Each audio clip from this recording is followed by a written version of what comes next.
Ladies and gentlemen, welcome to Casting the Spotlight episode number 215. And for the first time for his solo episode, we've got Tyler Deering back in the studio.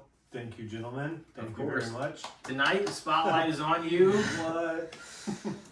So, Pack a chainsaw, what? it's kind of crazy that we've never introed with Limp Bizkit before. Yeah, they just feel like an era. Oh, man. They had their era. 100% new metal, right? Yeah. There was a time, 3-5 years, they were the top dog. Late 90s, early 2000s. Them and Korn, Fred Durst, the red hat, the Yankees fitted. Yeah, that's why I like that Woodstock 99 documentary. Yeah. I knew we were about to jump on that too. I was like, oh boy. I need to watch the rest of it. Because it's just like, it puts you in that era. 100%. So much, you know? Yeah, 100%. Kid Rock coming out in a fur coat.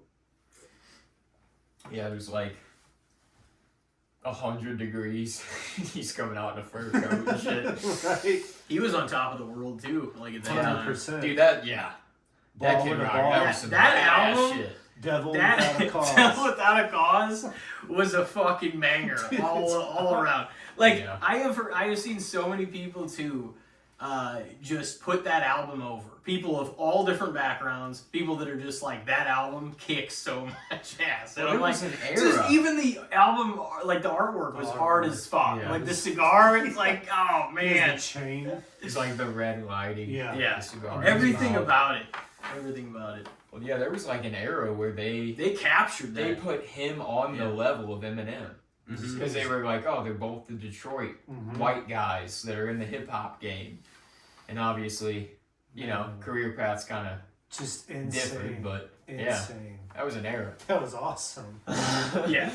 The red fedora and 100%. Like, they captured that late 90s counterculture, rebel against the system feeling. You know what I mean? Like that, X. Stone Cold, like all of these things meshed at like the perfect time for the perfect situation, like with where society was. It was amazing.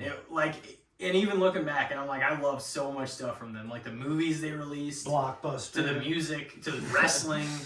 Blockbuster was awesome. The 80s and 90s were dominated with all that, like the physical media and stuff. It was insane. This just somehow it escaped from us to where we're living in what feels sometimes like a completely different world. And you're like, man, I wish I could get a taste for things before I really knew too much about a lot. It's life, man. That's I know. It's wild. It is. It's wild. It's true. It's true though, but it's like being self-aware is kind of a blessing and a curse because you know more, but like you know more in like so many ways about yourself and like what's around you and outwardly. You're like I'm almost just too. Sometimes we can still have a good time, but it's also sitting there in the back of your mind too that you're like, man, at the end of the day, like you've got to enjoy some of this stuff because things are pretty fragile.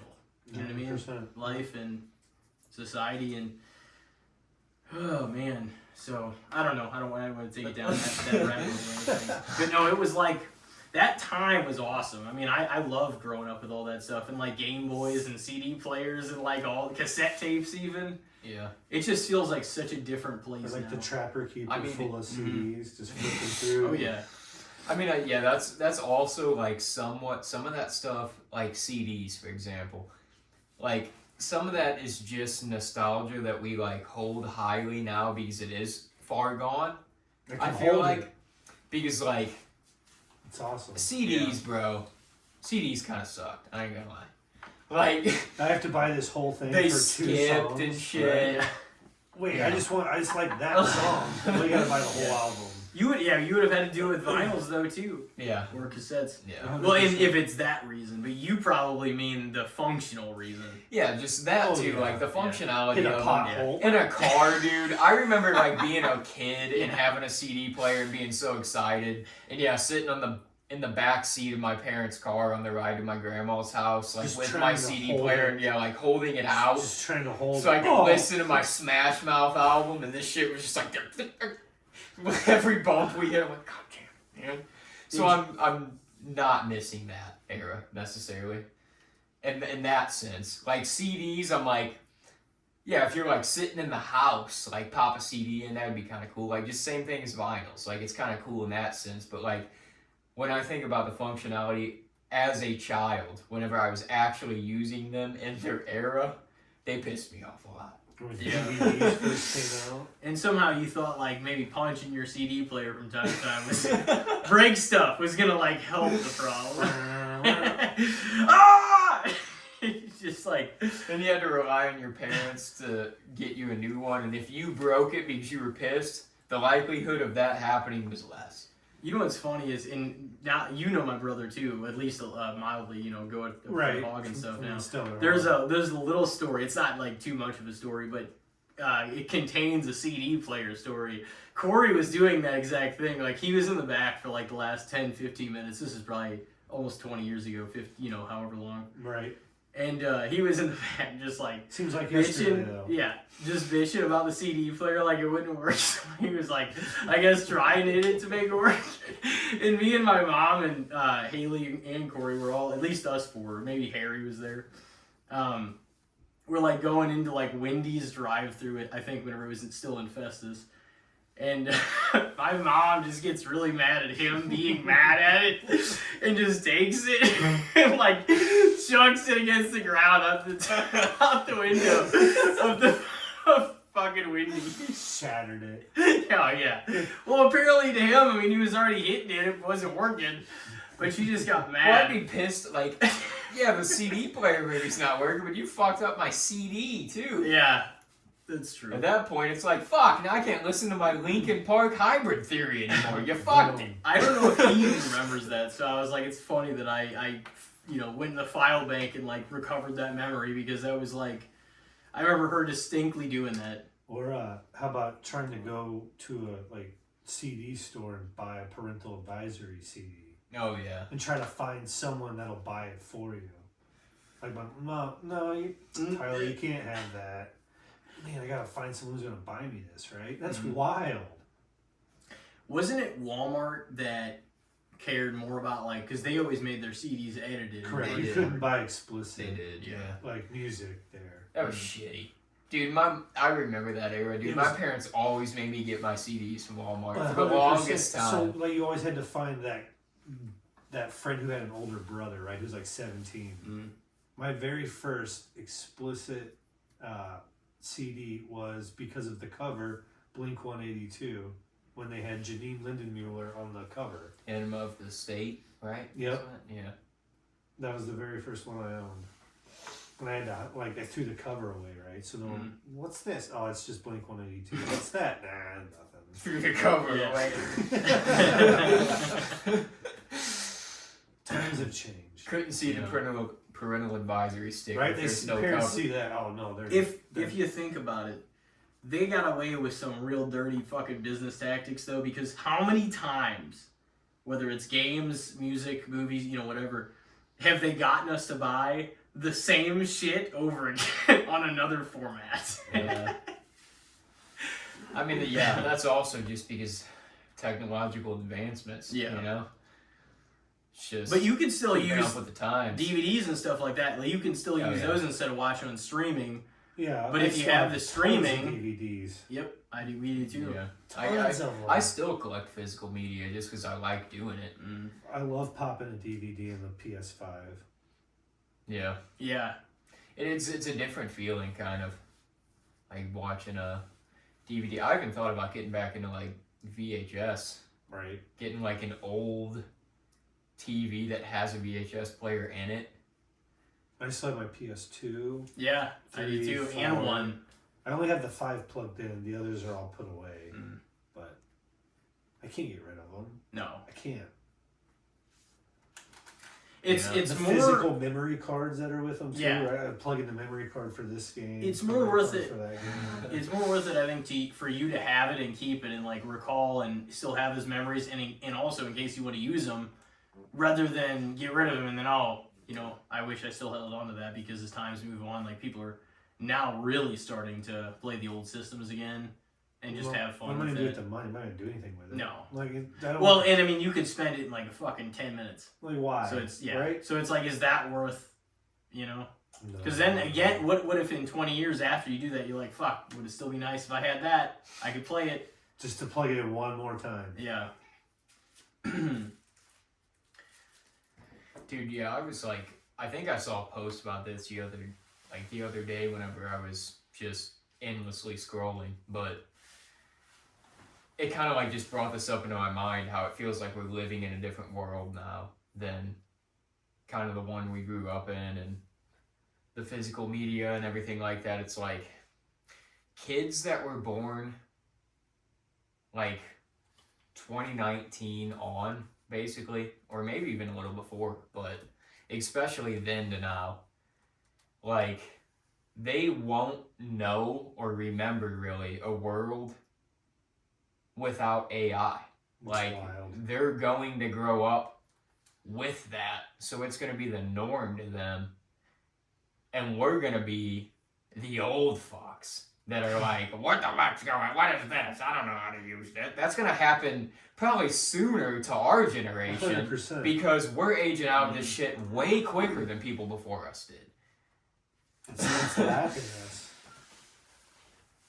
Yeah, like I'm still like part of the crowd that's like, oh man, I don't know about using these. Like, they're like rolling out driverless cars in metropolitan cities and shit now. Like, and that shit seems sketchy as fuck to me. Terrifying. And you got to think too is whenever I interact with an AI thing, you got to think that because this is even a thing, everything that you say and do towards and with the AI there's a track record of that. Oh yeah. Because then now that it's made, and I'm like, so absolutely everything. It's gonna be easier to keep tabs on everyone. Yeah. I don't want to talk about work, but I have to use it every day. Yeah. Yeah, I have to log in every day, ask it a question, and thumb up or thumb down it, and it's tracked. It's a metric. Yep. They're using it for a purpose, but there's no telling over the next 5, 10, 15 years, like, really what's going to happen. Dude. People have a difference of opinion on if it's going to eliminate jobs, and then we're not Oh, I going bet to. you it's Well, going. it's Well, I mean, no, It's like whether, inevitably going well, it to. already has. Yeah. And ironically, some of them were the people that programmed the shit in California, like the tech bros and people. It's Like, like, they got booted right after they programmed it. I mean, no, they that probably actually made some happened. money from it though. So. No, they did, but that's the thing. It's like it took your job, and you are the one putting all the stuff in. Well, it's like, I don't want to use it. It's like, well, you don't have to use it, but you gotta use it once a day.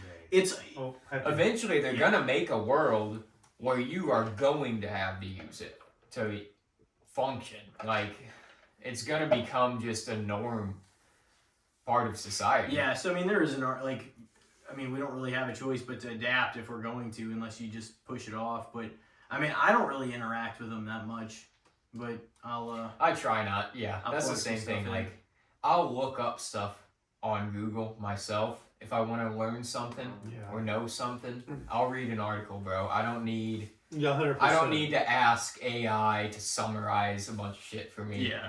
I'll summarize it myself. Right? Yeah, I'll read it. I'll read the shit over it. It's just. Yeah, I'd be like, I took enough English classes to be able to do this myself. I don't need you to do it. I have a degree in political science. I'll read it. Yeah. I'll read it. Yeah, and apparently, like, I feel like we need to eventually, I mean, we're already kind of doing it, but, like, there's gonna have to be mass regulations over AI because it's going to, like you said, it's lapping a lot of the generations already, but it's gonna end up lapping even the people that created it to the point where it's like, they're gonna be way too smart for their own good if we don't regulate stuff. Like, 100%. there's already apparently a social media that's just AI, and it is an AI moderator, and they complain about humans. You guys ever get like texts from your parents? Look at this. And you're like, that's not real. Yeah, like the AI videos Yeah, all the It's not time. real. Yeah. What do you mean it's not Dear, real? send you. It's not real. I promise. What? I know, I've seen a lot of videos about that, like, your mom gets fooled by every AI video. 100%.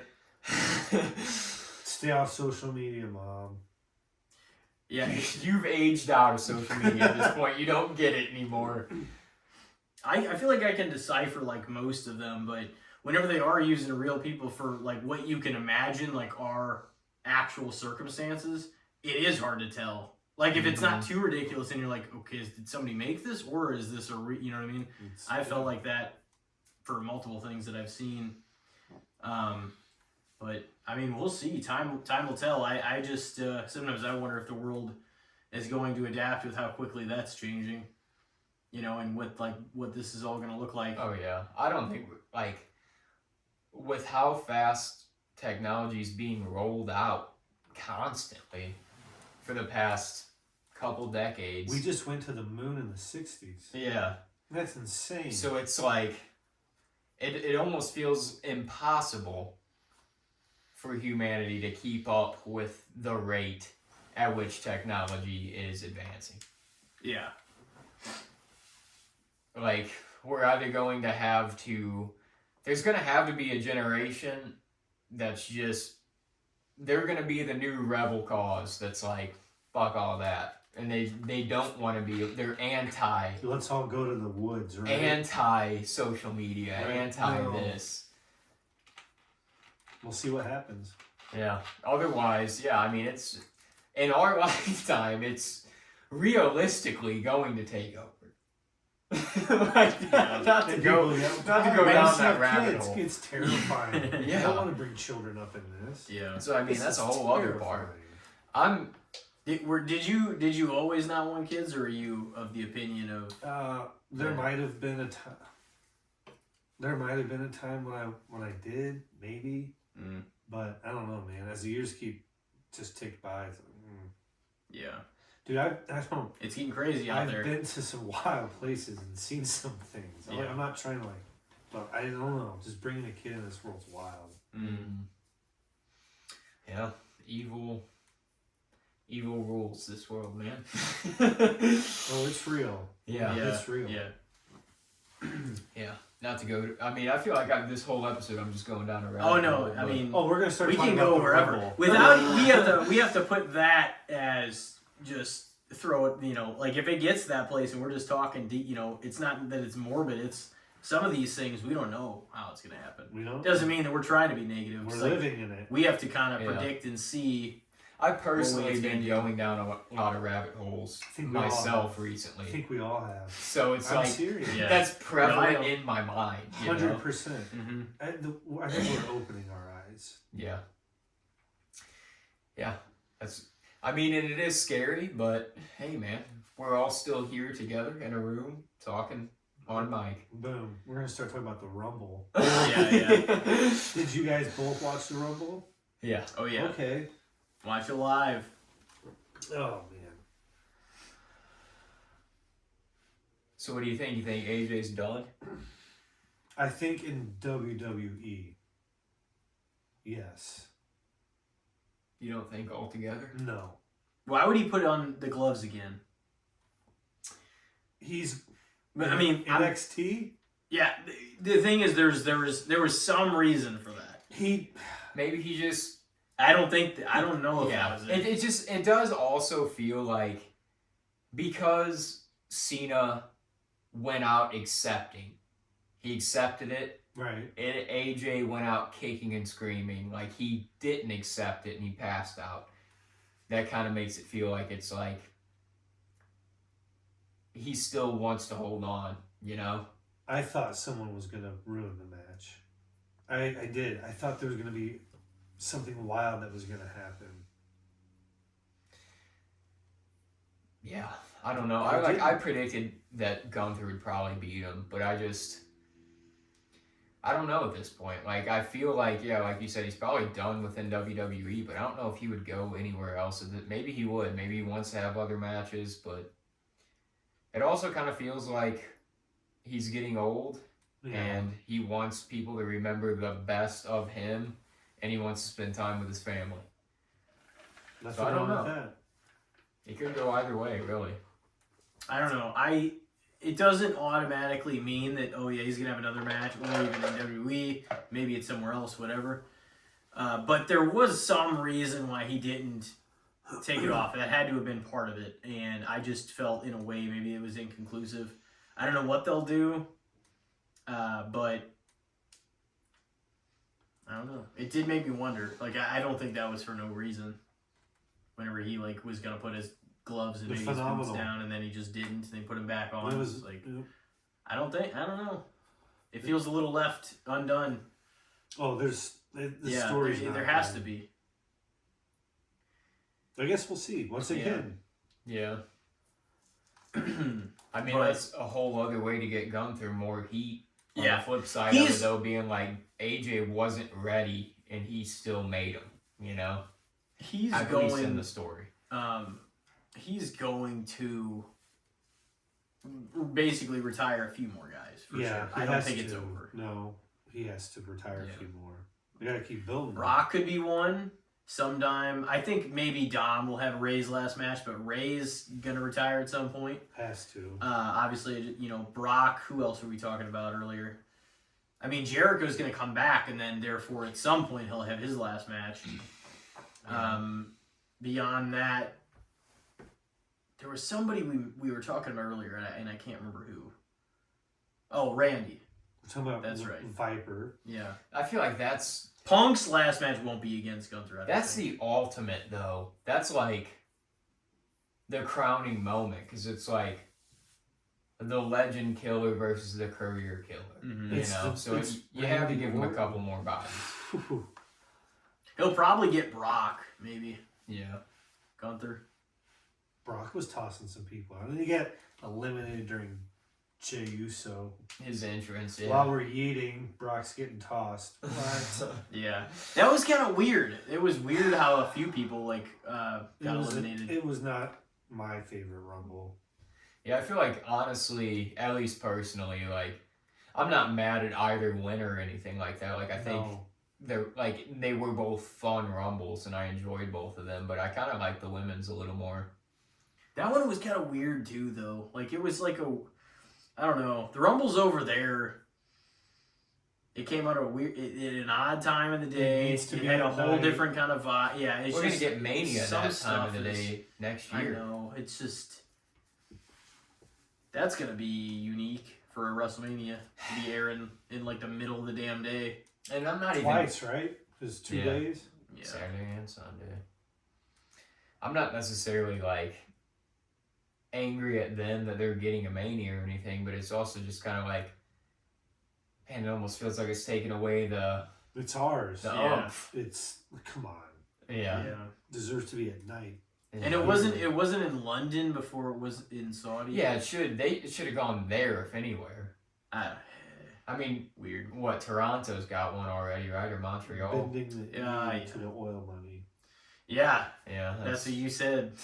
They're getting the big bucks from them, so... Bending the knee. They are, and they're paying for so much of the stuff in the shows and some of the outfits and shit, because the girls, like the women, that's the other thing we were talking about earlier, is like they've got to dress like that over there, but apparently like their wardrobes and everything, like they're paying for too. Yeah, it said the superstars had to pay for their own wardrobes. I saw like the Power Rangers look at, Yeah, she made hers. Yeah, I saw that. That hers was definitely the coolest. It was one. like Hardy Rose looking. Yeah.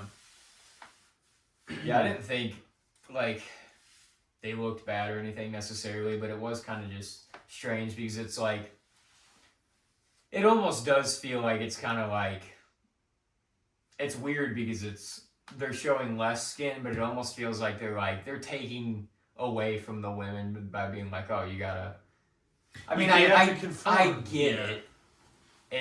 That is the culture, and you gotta abide by the culture. Like I understand that, right. But it inevitably felt like the Power Rangers. Yeah. In the ring. Well, it just makes it also to where they can't kind of like they can still put their own creative input into their outfits, I'm sure, but it's gotta be. It's still like. It's limited and restricting. Yeah, it's not curtailed the way they would go. You know what I mean? Yeah. And that's kind of still one of the issues, obviously, over there, and that's the way they want them to be. So, I mean, the first few shows, I don't even think the women could perform there. I don't think so. Right? Like, wasn't it the first like 1 or 2 crown jewels or something? Probably. I know it was. Yeah, it was before they could. But yeah, I mean, Rumble overall wasn't bad. Like I knew Sammy. I know you're not the biggest Sammy fan. I'm not I like either. Sammy. I don't like hate him or anything, but I'm not. I don't really. He's not going to be somebody that wins the world title, maybe at all. But He's also the ultimate underdog. But man. he also isn't going to be the guy that ever wins it and then like goes on a run. Oh, I've got it, No. for a year or something. The company's not going to do that. They're going to invest in people that are good for business, and he is an underdog, and that's a good story. But it doesn't make for all right. Nobody's ever going to say it's the Sammy era. No, he can't. No, I mean he's. But that's the thing. I appreciate him because he like Kevin Owens. He just feels like the Kevin Owens is maybe more marketable because he's got more promo skills in some ways. But it's like they're the wrestler's wrestler.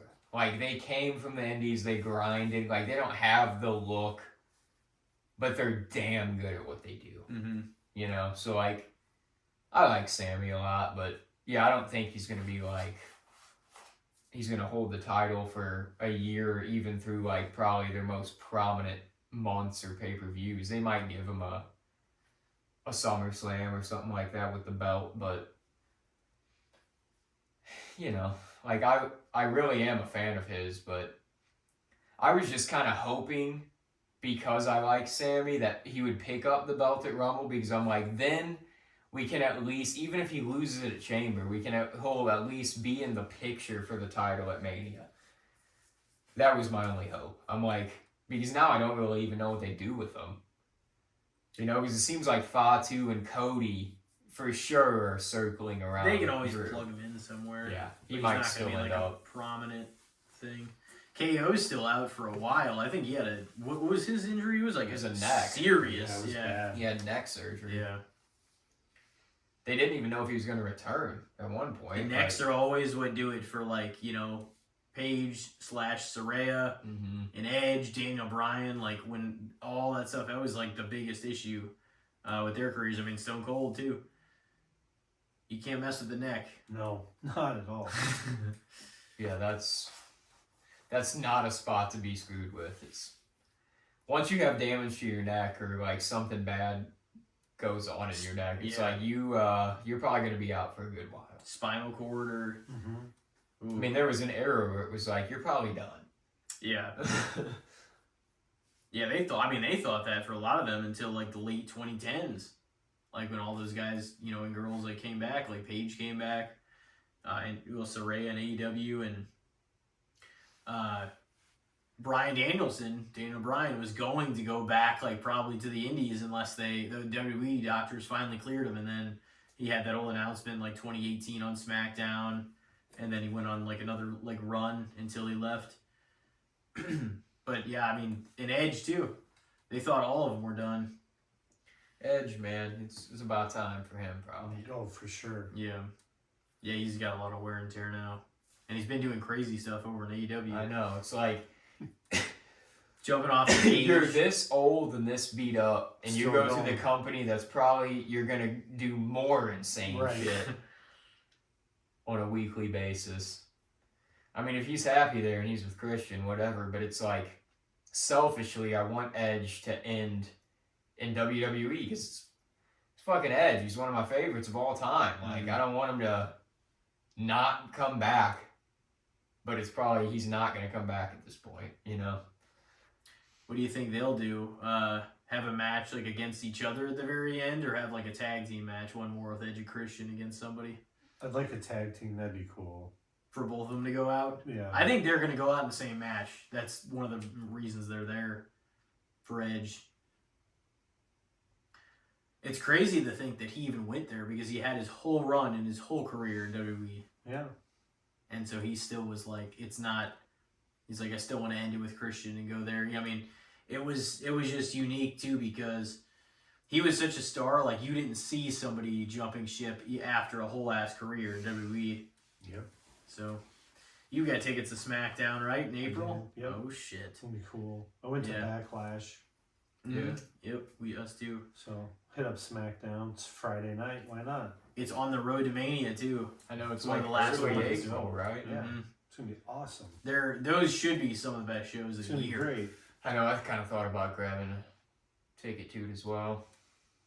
I mean, if you're gonna build the final weeks until Mania, they got to be bangers, right? They're gonna be bangers. They should be. As Sheamus says. Yeah. Banger after banger after banger. Sheamus, he's probably, who knows when he's gonna retire Yeah, too. he hasn't been Yeah. in a while. Yeah, He hasn't They been have around. Rusev in the Rumble. He Mhm. didn't last very long. that was stupid. He should have lasted longer. Well, than that. Obafemi tossed his ass. Yeah, But- they fed a bunch of people to But they him. couldn't put Finn in, but we'll have Laparca. I'll stop.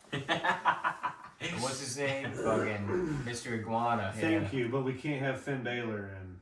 What? I I did don't hear need 5 masked men. I need Finn Balor in the ring. Yeah. Bizarre. I mean, I think that was part of the story, though, because now he's using that as fuel. He's going to end up facing Punk at Chamber. He's going to lose to him. But Yeah. he's using that as fuel because he even, made that tweet after the show, right after Rumble ended, where he was like, I'm beginning to think that, I'm misused or, I forgot, mishandled or whatever, however he put it, in this company. So, and then they did a bunch of, Finn Balor, video packages on Raw, so it's it almost feels like, they're building him up to face Punk again. Is he leaving the Judgment Day? The Judgment Day is going to dissolve anyway, It because, is. Liv and Raquel are having problems, and It's fizzling out. I know. I thought it was gonna fizzle out a year or two ago. everybody did. Yeah. It's still hanging on. When, Rhea and Damien left, was Yeah. originally when everybody was like, Okay, right? no time now that this is gonna, and then we're here over a year later and it's still going. So just almost feels like one of those factions that they're like, we can just keep supplementing new members in and Right, keep it they'll going. keep it going. So on the world title front, for Drew, do you think one of the chamber matches will be who faces him at Mania then? Probably the number one contender. Maybe, but I don't Why- feel how like else- that's going to be a singles match because Cody and Fatu have such problems with each other right now, and both of them have problems with Drew. So it feels like they're setting up for at least those two to be involved with him at Mania. But there's got to be at least 1-2 chamber matches, so they have to revolve around. There's going to be one for a women's title, Mhm. Yep. and Same as the Rumble would go on first and last. I don't know for the men's. I really don't. Maybe it is It the should number be. one contenders for Drew's title. But somehow I still am. I just have the sneaking suspicion that that's not going to be a singles match. I mean, one of those guys could still win, and one of them kind of gets fucked over during the match, finds their way in the match. You know what I mean? Even if Yeah. somebody wins the chamber, to make it a triple threat, I could kind of see them doing that. I don't know if I'm a fan of that, but Cody could use in Land I a like Claymore to your head. Cody. I'm not trying to say I think the world title picture at WrestleMania could use a break from him though. He's been in 3 in a row. Yeah. It really should. I don't know what he does though, unless him and Fatu. Him and Fatu should have a one-on-one. just have a singles. 100%. And Find somebody else or put Randy and Drew at Mania together. It's not going to be the number one main event anyway because there's Punk and Roman. So it's you can really put anybody in that spot against Drew that's a face that's credible enough to be in it. The Viper. Randy's a great choice, I and like you would that put him one. in back in a, but there's other people they could probably do. It was But I crazy. think Cody and Fatu should have a one-on-one in some other stipulation. I don't think Cody should be in the world title picture. I think they're definitely going to be though, because Drew eliminated Cody from the Rumble. It's just So- just so lazy. Oh, what could have been there? I mean, he's the guy now. Well, so they're Honestly, probably though, gonna Triple keep him in Threat tells me more so that Drew would probably walk out with the belt. there. I think he's going to. Yeah. I think Fatu's in there to somehow fuck Cody Yep. over and then Yep. take the pin. I'm not opposed to that if Drew still walks out as champ. Yeah. I'm a big Fatu guy. So No, I like would like Fatu. him I to like win the I belt, like but him too, but I don't know if it's time yet. No. Can we talk about Anything you want. L.A. Knight? Yeah. Man. He didn't even make the top 9 in the Rumble. They just hate this man. What is wrong? What's the hatred for LA Knight? I feel like at this point too, because the fans have complained so much about it, they're playing into it as part of his character, because he's like, one of his nicknames now is the Unchosen. Like, he's like wearing that on a t-shirt or something, so it's like he's gonna battle the Vision at Mania, obviously, because that's who he's got beef with and doing stuff with. But I don't know, like, he's one of those guys, like, I feel more confident that Sammy's gonna end up with a world title at some point than I do that LA Knight's gonna end up with a world title. That's it's wild, bro. I don't know. I've thought about both of them, and it just feels like both of them, they tease it all the time, and then they still never follow through. So it's still hard for me to believe that either one of them will win, because how many times have we held suspense that, like, oh, maybe this is the time, and they've never, ever pulled. It's not like this has only happened 3 times. It's happened an enormous amount for both. Yeah. And they've lost and lost and lost. And keep losing. So it's like, it's hard for me to have hope that either one will hold the title at this point. And honestly, while they're booking for the business and not creatively, which means selling tickets, merch, and everything else, you're going to see the very, very top names. Which, I mean, to a degree, that's the way it always was. Vince was incredibly careful with who he put the title on for a long time, because, and if you look at it, it was only switches between some of the guys that had already held it for a long time. It wasn't even like new champions being crowned, which I don't totally disagree with, because I think it still should be held on. This isn't fucking wrestling socialism. Everybody that you think needed a shot or deserves a title doesn't fucking automatically get one. It's who has earned it, who is a live attendance seller, who is a merch seller, who are people talking about and want to see at the very top. Like, every single person that comes down the pipeline doesn't fucking automatically get a world title. Nope. It is like the cream of the crop, and like a step above that of people that actually get chosen to hoist the belt. And it should be that way, because it's not easy to be in that spot. And some of the people, Jey Uso, that might be the only time he ever gets a world title. Oh, it's gonna be probably. So it's, my point is just like, it is. It takes a lot more even than just being hot for a stint of time to become world champion. And now, I mean, clearly, even making Roman the Rumble winner, they're not going a different direction. They're like, yep, we haven't matched these guys up, at least in a big spot. Him and Punk one-on-one for that world title. So it is a different format, and it's, they wrestled last year the triple threat with Seth, but they've never wrestled one-on-one, much less for that championship in a big spot like Mania. And Punk will have a chance to get his night 2 main event all in one. They're booking for business. They're not booking for creativity. That's what people don't understand. It's a fine balance, though, because it is, to a degree. It happened to Cena, to Triple H, where they started getting the accusations, oh, you're just burying all your new talent that you need to be building. So you have to keep your established guys credible and around the world titles and holding world titles, while also establishing people to take the guard next. That's what I feel like is so hard with wrestling sometimes. It's like, sometimes they wait too late to move off of the crop of people that have been at the top. And then it feels like a generation of people are just kind of passed over in ways at times, or there's just certain guys, or now certain girls too, where it's just like they never get the chance when they really probably deserved the chance because they were around in this era, you know? But I mean, I do get it though, because it's like you don't just want to be like, oh, well, this person came up from NXT, they're hot, people know the chant to their theme song, let's push them to the top immediately. Yeah. It's kind of like you have to prove yourself, but it also is a combination of you getting over.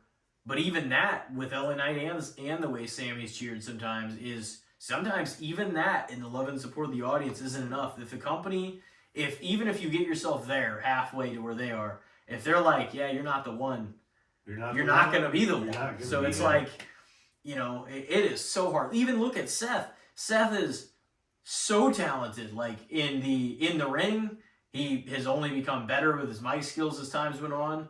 But also, he was in an era where Roman was, all right, you're the guy.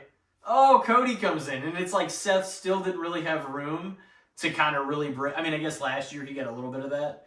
But of time to kind of break through because of all the things going on around him. Roman was the guy, and now Cody's been here. And then they sort of feuded. So Seth was, again, kind of an afterthought until they did all the Vision stuff last year. Yeah. It's tough to break through. I mean, I feel like the thing that's plagued Seth, too, is injuries, man. It feels like every time he gets to the top and that's his moment, he gets hurt. Every time. Whenever they tried it in 2015 and 2025. Like, those were, like, the two biggest crowning moments for him. Got hurt both times. Yeah. But, I mean, at the same time, like, he's stayed relevant near the top of the card. He's won multiple Money in the Banks. He's won multiple world titles, mid-card top. Like, he's always a relevant figure that wins a lot of matches and wins a lot of, like, titles and accomplishments. But, yeah, he's not going to be positioned in the spot that Roman Reigns is positioned because they decided Roman Reigns was going to be the next John Cena before he was even ready to be the next John Cena. So he never really had a chance to be that guy even. WTC. What about you? Are you down for CM Punk Roman Reigns night 2? That'd be cool. Yeah. It seems like that's what's happening at this point. So I don't know if they're going to do another men's for night 1 or not. They've been doing that the last few years. Vegas. Yeah, Vegas running it back. Vegas, 2 nights. First time since WrestleMania 4 and 5 that they're doing it at a back-to-back venue. Vegas must have paid out the ass, bro. Because originally they said New Orleans. It was. Something happened with that. No, something happened with the venue issue. I don't know if it was a scheduling thing or what. But they switched it. Yeah. I don't know how you could have Mania and then somehow it slip away, though. Man. Oh, sorry, we got Jason Derulo coming that weekend. Like, fucking cancel. Yeah, it's like, this is not going to draw anywhere near the amount of revenue. Jelly rolls in town. Yeah. Jason, I was wondering that. I was like, why the fuck would there be a scheduling conflict? Like, how do you have Mania? Do you have any idea how much a Mania brings to a city, like, profit-wise? Yeah. Those and, like, Taylor Swift concerts are change the entire economy for that city for, like, the weekend or the month. Yeah. You know? So. Raking in the dough. I mean, yeah, because people come from literally all over the place to go to that one show. All over the world. Maybe just one night of the 2 nights, right? We'll go for one night. That'd be nuts to fly around the world for only one night, though. Yeah, I mean, if you were coming from, like, England or something, like, I'm getting both nights. If I'm going to make that trip, I got to be there the whole weekend. Yeah. How do you go to sleep after night 1? Just no night 2s on the horizon. Man. It would be awesome to go to Mania. I Wouldn't it be wanted nuts? to. Yeah. Well, Indy is going to get one for sure. So when that one's announced, that's my plan. Like, I want to go to the Indy Mania because I'm like, I don't know if there's going to be a closer one. Or a one that's more like, I can make this happen reasonably. Like, I could fly, like, yeah, I could theoretically fly to Vegas and make, but it's, I mean, regardless of whatever Mania you go to, it's going to be ridiculous, the pricing, especially now. TKO owns them, and you're not going to get a ticket for a reasonable price at all. But still want to do it. Yeah. I couldn't believe you hadn't went to a wrestling show before. No, just never happened. I was like, oh, man. Backlash was my first. It was awesome. It's so much fun. Yeah, live shows are they're just different. Like, you can see, you get all the angles and kind of the drama at home, but just, you got to experience, like, the rush and the crowd energy, like, out there. Yeah, the pop. It's great. What other matches do we know are happening for Chamber so far? What is it? Like none. None. Yeah. I figured they would have been like, all right, just get one on the board. Well, But it'll probably just be like 4 or 5 matches. How many people are in 4, right? 6. 6, and there'll be 2 of them, one men's and women's. Yeah, they'll probably have some sort of tag team match. Yeah. They'll probably have Balor versus Punk because it's in Chicago. So. Oh yeah, most definitely. Just to give him like another defense. Yeah, In and a I way. mean, also Punk faced Balor in Ireland. And that was a great match, but it was super weird because it was like this era of Punk and this era of Balor, and like the crowd was on Balor's side, and they were like booing Punk's offense. Yeah. You just never see that now, so like it'd be kind of like switching it to where now you're in Punk's stomping ground. But I don't know, because like they already said, unless I guess Finn can come out next week and be like, if he could call out Roman and kind of make it seem believable to be like, this ain't over. But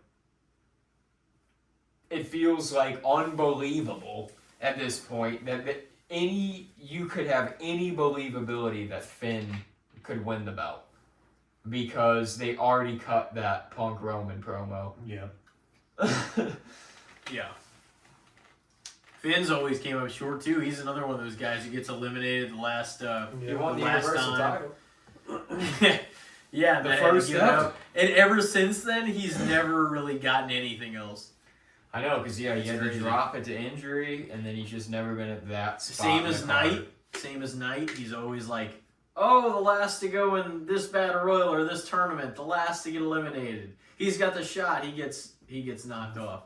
It's always a bridesmaid, never the bride. Boom. That's exactly what it is, and that's what those guys have been. And I'm not saying they're not talented or even capable of holding a world title, but all of them, like Finn, LA Knight, even Sammy, like guys like that, they're like, you're great, but we're not ready to pull that trigger. Yeah. There's just something about it that just a finite amount of guys get in, and they protect that for a long time. They always have, like the lineage of who the champion is. They protect it.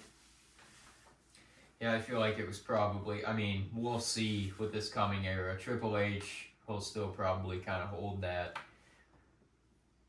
to a certain regard because he was within the business, but like, it's not McMahon anymore. So I feel like the McMahon dynasty, like they came from wrestling.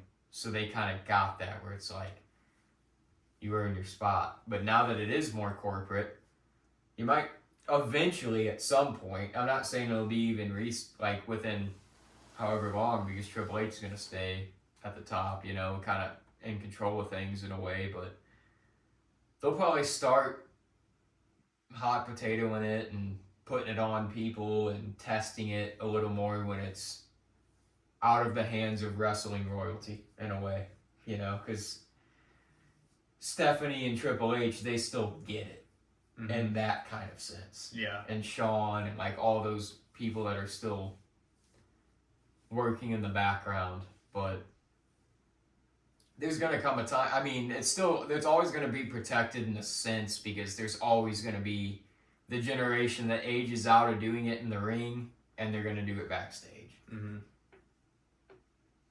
But it's undeniably more corporate now than it was even 5 years ago.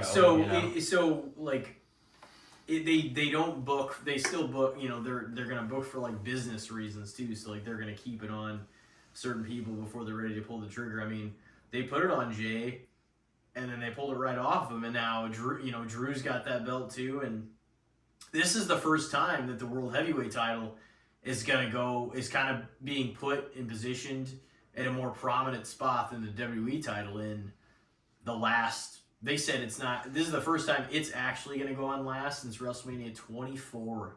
Yeah. Taker and Edge. I was going to say, there was an era where the World Heavyweight and like the mid-2000s, it kind of like was the belt. Yeah, Mm-hmm. it was.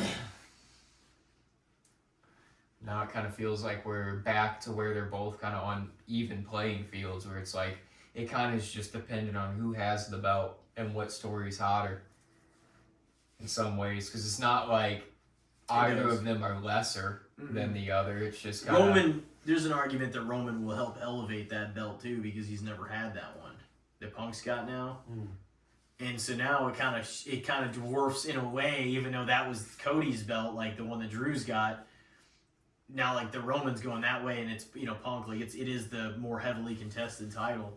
So even if they go into a triple threat, it's gonna feel like that's for sure the bigger match, the 1-on-1. So It's the top guys in the company. Yeah. In a lot of ways. I mean, Cody's up there obviously as well, but he'll be in the other world title, so it's like this is a matchup that's never happened either. Punk and Roman, and if the first promo is anything to judge it by, like it's gonna be good. It feels like last year with like Seth and Punk, where like the promos they cut on each other and the back and forths, like you bought in. You're like, damn, that felt like they were airing out personal grievances within their character, Yeah, and they were good at that because they genuinely had some of that behind the scenes or had before. Yeah. And it's crazy because like there's so much money to be made in the feuds that people know are like, oh shit, there's like some real life beef or has been in this place before. So it's like that was an inevitable start off point whenever Punk kind of re-debuted at Survivor Series 2023, because everyone knew that him and Seth had been just kind of like talking some shit and like, oh, I hope he doesn't come back and blah blah blah. And, then he shows up and there was already a built-in animosity on that front. And I mean, wrestling's always performed the best when there's real heat. Draws money. Do you have a favorite WrestleMania of all time? I don't know if I have a favorite. No, I don't think so. Or some of your favorite matches? I'm just old school. I like the old ones. HBK. Oh yeah. Oh, The dude. one with Bret He had Hart, some the Iron Man? fantastic WrestleMania matches. The one- It's just The one, I mean, man, those were amazing. yeah. His match against Bret. His match against Kurt at 21. Right. His match against, and Bret's match against Stone Cold at Mania 13. Probably Destination just match. yeah. Yeah. Probably just give me an HBK. Mr. WrestleMania, man. Bret the Hitman Hart. One of those guys for sure. Yeah, him and Shawn tore it up at Mania though, like in their performances. Like 100%. it's ironic that Shawn got the Mr. WrestleMania name though, because he was like 6-11 at WrestleMania. Yeah, but it's just like every time. Because Shawn put No, on he's still a great show. matches on a weekly basis, but when it was WrestleMania, the dude pulled out another gear. Like every fucking time. It was like, it didn't matter if he was the 5th match of 11 on the card. Like, you fucking remembered that match. Yeah. Well, he won like, there's this magazine, Pro Wrestling Illustrated, that always nominated their like match of the year, or like people would vote on it, whatever, for the magazine. And from the time Shawn came back he had that triple threat match with Chris Benoit, name you're not supposed to say, and Triple H in 2004 WrestleMania. From the time that match happened in 2004 through his retirement with Taker in 11, he won match of the year every year. So the one with the triple threat with Benoit and Triple H, Mania 20, the one with Kurt Angle, WrestleMania 21, the one against Vince McMahon, Mr. McMahon, WrestleMania 22. Crazy. That's he crazy. just beat That the one- hell out of him. That that one would win the match of the year. And I mean, not saying there could have been a better match in 03, but like that his match with Jericho at 19 wouldn't have won. And his Unless match it did. at 22, maybe it did. But I don't remember. But the match he had with Shawn Michaels on Raw, or Shawn Michaels had against Cena on Raw, not their one at Mania in 2007, but their one on Raw. He won the one in. Who did he face in 2008? That was Ric Flair. Yeah! Fuck. That was on the tip of my tongue like literally 60 seconds ago. I wonder why it slipped. Yeah, the match he had with Flair, and then the back-to-back Taker matches. That's when he's shaking his head. No, I'm sorry. I'm sorry. Beautiful. I'm sorry, I love you. Sweet chin music to beautiful the face. storytelling. And then Batista getting pissed at him after we talked about that before too. He's like, "You son of a bitch!" It's like, what did you want me to do? Just lay down and let him hit me? Yeah, So this is what they did after that match. I don't know if you remember after Flair, and they had their Evolution background with Randy and Triple H, right? Mm-hmm. So after Shawn, kicks Flair's teeth out whenever he beats him, retires him. The motivation they had to go Batista and Shawn at the next pay-per-view Backlash was like Batista being like, "You know what you should have done!" Like basically insinuating that he should have laid down and let him pin him just so his career could continue. And I'm like, I kind of get it, but it is a weird motivation to make a feud out of. It's like, no, man, I fucking took old Yeller out back and I put him down. Just sweet chin music to the face. You remember that segment? He's like, "Oh, Yeller!" Ric Flair just got all like, he's just like, "Oh, Yeller!" Just being Rick. And that was kind of built into their story. But yeah, he took him out back and he's like, "Do you remember what he did to that old dog?"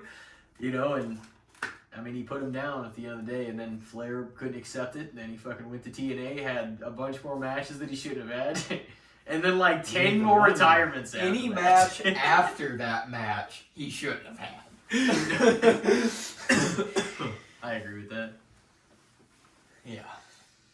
He kept it going a long time. Well, you went to his last match. Yeah. In the Ric Flair's last match in Nashville.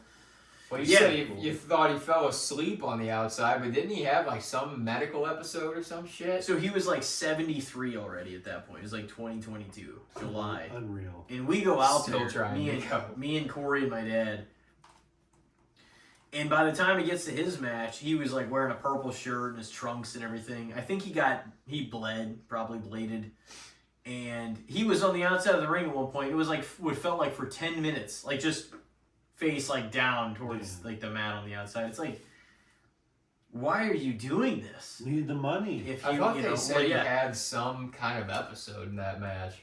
Oh yeah, probably. I think he was legitimately passing out in it. It's like watching the wrestler. Yeah. In real life. Dude, even the end of his career in WWE, it was it felt like the guy's skin was paper. It's every match the dude bled. Yeah. It was a Monday night Raw against Carlito, and this dude was fucking bleeding. So, what is going on? Are you okay? Career-threatening match. So you mentioned the wrestler, the actual movie, The Wrestler. Right. What do you think? What do you think of that? It's amazing. Marissa Tomei. Mickey Rourke. Mickey Rourke, and 80s music. Dude, it'll grab you. It takes you on a ride. It follows you along with. The first time I watched it, I didn't really know what it was. I'm like, what is this? And then the end, I was like, no, I'm finishing out there.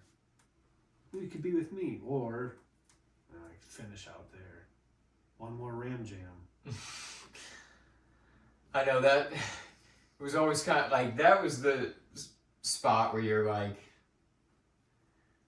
dude, you gotta go back to the ring. You gotta go back. It's just to the ring. everything. I mean, went he sideways chose it for him. He couldn't get out of his own way. Yeah. Right? Screwed it up with his daughter. Screwed it up again. I know. After he won her trust back with that one, telling her this, telling her whenever they were sitting on that ledge, looking out at the horizon and stuff, and he was just I'm the one that should have taken care of everything. It's not your 100%. fault. And then they start walking, and she's just looking at him, and just, you know, he's beat up. He used to be on top. He hasn't been in a long time. He was, Gets it was wasted basically, and does cocaine with a bar chick and yeah, he hooks was, it up with his daughter. he was basically, from what I understand, if you plugged and played Randy the Ram instead of Hogan, that's kind of like the career he would have had. Mm. And then what happened was, you know, He couldn't obviously, hang it you up. know, he kind of fucked it up and spent a lot of his money, and he still had the name credibility to get booked, and probably most of the time booked as the number one name on every card. In that match when they're, you know, he's doing the crazy. The Necro Butcher. The death match. God, dude. He has a heart attack and shooting up roids. You're like, man, this movie is wild. I mean, and the thing is, too, is you're like, dude, this guy, what are you doing? Cocaine, steroids, you're traveling the road all the time, you're not making much money. Just, 80s, 90s, 2000s, there was legit dudes that lived that that life. were doing it, Yeah. man. That's Like- the crazy thing. Like, there were dudes that lived that. And, like, what else did they know? That's what he knew.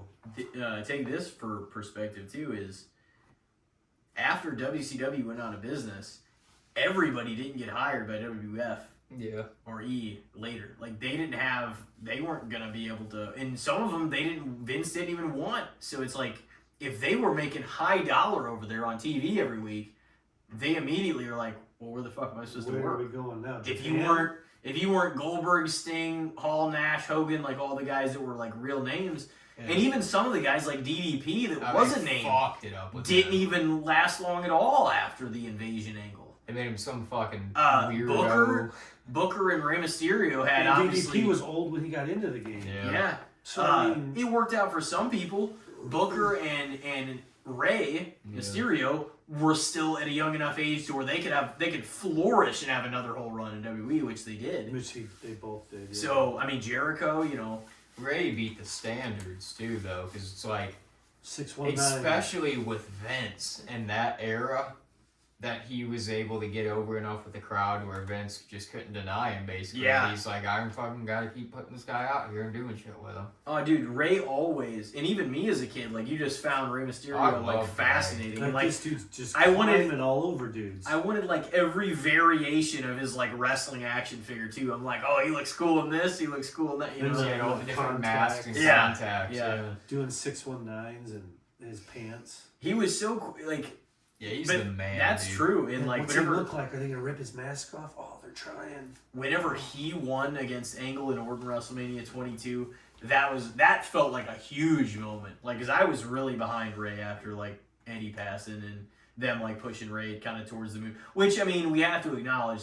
And I'm not taking anything away from Rey, but we all know that would not have happened without Eddie's passing. The Three Amigos. You know, yeah. What a great move. Certainly would not have happened that early. Yeah. And I'm not even saying that was just not where the business was, but because it was all inspired off of Eddie's loss and the closeness of their friendship and relationship. Like, I mean, they put Rey, they shot him to the moon.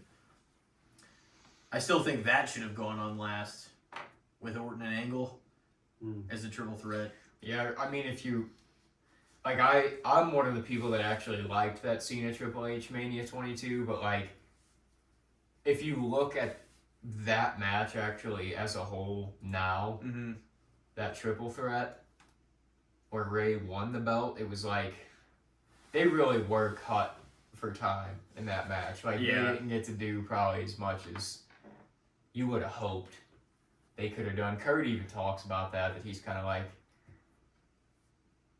he loves that match for Ray because him and Ray are like buddies and close and stuff, but he just is like, man, I wish we had more time for that match. Because Ray had the like special entrance to like POD, sung him out. And That was stuff, awesome. Booyaka booyaka. and good times, man. Yeah, what were you talking about though? A lot of those guys going back like to the wrestler, like I think some of those guys that were living pretty hard and heavy and getting paid because WCW had a lot of guaranteed contracts, they probably didn't know what to do. So I think a lot of those guys may have had issues kind of resembling sort of what he did. Like, that was a dark take. Let's just go back to the movie just for a second. that was a dark take on what the business can be and someone's fall and their reconciliation or trying to with relationships in their personal life. But it's something that is incredibly realistic with being in that spot, like in this business, you know? 100%. So I thought, I mean, Mickey Rourke, he even said at the time, he's like, I think that was the hardest part I've ever had to play, but also the best performance I've ever played. It was awesome. Yeah, it was great. I mean, he won a Golden Globe for it, so he's a very granted, I don't know how much awards mean now, but then they meant a little more. And I don't think the movie was pushed very hard. Like, it was just kind of this it's movie kind of like, that stumbled out. Like, what's this? The wrestler? I don't know, but let's watch it. What? This thing's awesome. Yeah, Mickey Rourke's like a kind of a strange, eccentric dude, but like it almost felt like he was perfect for that role in a lot of ways. Like he could portray that perfectly. Like I don't know, it's kind of weird to put, but now that you know that character, you can't imagine anybody else playing that character. You know, no, he felt like legitimately that was like a guy out there. Because you could see him, you know, it's like dyeing his hair in the mirror. Yeah. It was, I don't know. I think being a wrestling fan too, like, you understand that a little more, like, you know the path it's heading down, and you're like, oh, this fucking guy. He But can't like, get out of his way. you're rooting him on because you're a wrestling fan, Right. and you're like, fuck yeah, Randy the Ram, but at the same time, you're like, this guy just doesn't know when to let it the fuck go. Can't. You know? Can't. It is like, he's the Ram and the Ram is him, right? Like they can't separate it. It's like Hogan and Flair, man. They became their characters. They just can't. It's like, you know, the Joker, right? He became the Joker. You start embodying Just consume that. him. Yeah, it's like it felt so real too because, like we said, it's real guys out there lived that story, like on the indies, or even if they had a little taste of glory, but they never, you know, obviously Hogan never lived that, but like the guys that maybe did get on the top for a minute and then they grinded on the indies throughout the 90s and 2000s, like there's probably a handful of dudes that really did live that lifestyle, you know? Mm-hmm. It's like you feel bad for them. Oh, in a lot in that movie, like you really do feel for him, but at the same time, you're like, you are the cause of this. No way. I mean, they just got used to like living a certain lifestyle, and I think, you know, it's kind of like what he experienced in the movie is nobody wanted to give it up. Like you were on the ride and you did not want to get off the ride. So it was Why like, would you? no matter how much partying and cocaine and, you know, strippers and everything else, like they just wanted to keep going. Yeah, I mean, no, like for real, it's an addiction at that point, which is like why he was probably still living as close as he could to the same life he was when he was making bank and like living that life and on top, the number one, you know, marquee name. Going to different cities every night, doing whatever you want to do. Now it's just nostalgia. Somebody's like, oh, you know, like that girl he ended up banging in the bathroom. Right. She's like, oh, I was a big fan growing up, you know, blah, blah, blah. And he cashes in on it, and then he fucks up the dinner date with his daughter. Yep. It was a lot of self-sabotage. Oh, that yeah. movie. I mean, He was the self-saboteur, man. Yeah. It's kind of like watching that movie was similar to like watching The Dirt. Like he kind of lived a rock star lifestyle where it's like he was the man at a point and he took advantage of that and he was probably a son of a bitch during that era. But then like as everybody probably is. He lost it. And he was still holding on to what he could from it. But he was losing everything around him in the process of trying to do that. It's like, you couldn't help but feel kind of bad.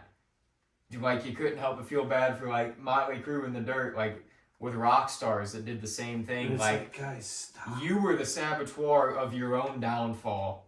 But you're still like, there's still two. Because you don't want to believe it's actually over. Like, if I could just keep it going. Like, how many farewell tours are we gonna do? As many as it takes. That's all those bands It now. is. You're like, man, it's something like. It's holding on to it. Some of those guys can get away, like some of those bands can get away with it. Like the Stones, anytime the Stones announce, oh, we're going to do one more, it don't matter if they're 82. Right. They're going to like The make Eagles, bank. But the yeah, Eagles come out. but there's some bands like where they had a heyday and now they're still trying, oh, we're gonna go on another tour. It's like, you just feel bad for them. Because it's We like, remastered our album. you're working in a venue that's like an eighth of the size of what you were working in like 2000, and you're still trying to do the damn thing. Just hang it up, bro. But you know, just like I guess those guys kind of reflect our childhoods, you know. Yeah. We're moving on. We're old. And we're trying to hang on to the little bit we can from the past. They're doing the same damn thing. It's always like shedding the skin of yesteryear, or like going into a new shell from your old one. You know, you don't want to fucking let it go. And it's like, because you always want it to be a piece of you. But that is sometimes like what it feels like. So I mean, that's relatable even into real life. But I totally get. But that's why also that movie is a perfect metaphor for a lot of things, you know, too. And like I said, not that every wrestler's journey would be that. But when you know and have studied and have watched a lot of wrestling and know how some of these guys live, and some of them have really fucked their relationships up with their family, you can like sympathize with it and also understand it more than the common person, and you'll kind of realize how realistic of a take I think it actually is. Did you watch, I don't know if we talked about it before, but did you watch the Iron Claw Von Erich movie? I have not. You should watch that. That's really good. Zac Efron's playing Kevin Von Erich, which I met him actually when we went to a Harley Race World League Wrestling whenever it was in the Ozarks. Yeah, he had a show down there. It was coinciding exactly, speaking of the Cardinals, when the World Series was going on in 2011. We went down there because my aunt had lived down there before WLW moved to Troy, Missouri for the remainder of like Harley's life. But whenever it was in the Ozarks, as it was for a long, long time, like Kevin Von Erich came down there. Like William Regal was on that show. Kevin Von Erich was just coming to like sign autographs and talk and stuff for a while. So we got to kind of talk to him for a minute and get some stuff signed and whatnot. And their family story is insane. Yeah. I don't know how much do you know about the Von Erich story? No, not a whole lot. Yeah, I was going to say, Iron Claw, a great movie. Yeah. Watch it on the night where you feel like you're capable of handling emotion. One of those. The Von Erich story is very... You know what happened to the Harts with Owen Hart, British Bulldog, and just a lot of the chaos that surrounded that. The Von Erichs were once... Kevin, at one point, had like 6 brothers. He is the only one left. Wow. And most of them, none of them passed away because they were getting older. They had some health, for the most part. Several of them committed suicide. Several of them had... he lost one brother when Kevin was the younger brother named Jackie, and he like electrocuted himself, something like in a pot. There was some sort of thing like that when they were only like 6 or 7, and then his other brothers, like they had a multitude of different things. Like one of them, OD'd on his medication. One of them, or Kerry, who was the star that actually made it to WWF, he was the only one out of the brothers. He like shot himself with a shotgun. Wow. And on their family property. Yeah, like so it was their family was engulfed in tragedy, and a lot of their mom and dad were still alive for several of them. The younger brother that wasn't supposed to be in wrestling anyways, named Mike, he like took too many of his own medication like purposefully because there was a surgery that he got that was supposed to be just a textbook. Oh, all right. It was like for his shoulder or something that he fucked up, like in the ring, like almost immediately when he got in there. It was supposed to be routine shoulder surgery, right?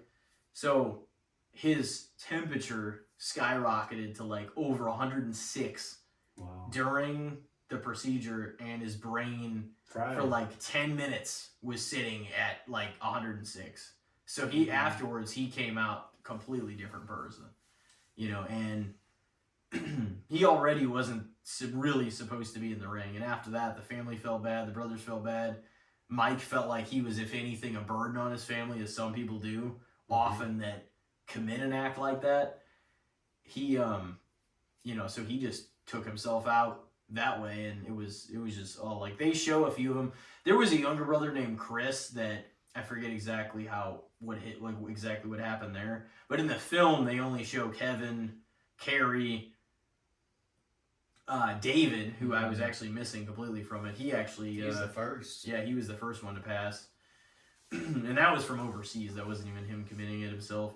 And but Mike was the youngest. So they were gonna try to push too, David. Yeah, he was gonna get pushed to the moon. So I mean, a lot of those guys just engulfed in tragedy, and it's rough because Fritz, their dad, was like, you know, a wrestling icon and stuff, and then they made WCCW, World Class Championship Wrestling, which was based, of all places, shout out, because your guys' favorite team in Dallas, Texas, the Dallas Sportatorium. That's where the Von Erichs, like, you know, grew up and had all their matches, and that was where everybody showed up, and, you know, the revenue went back to their family and Fritz and the runners of the organization.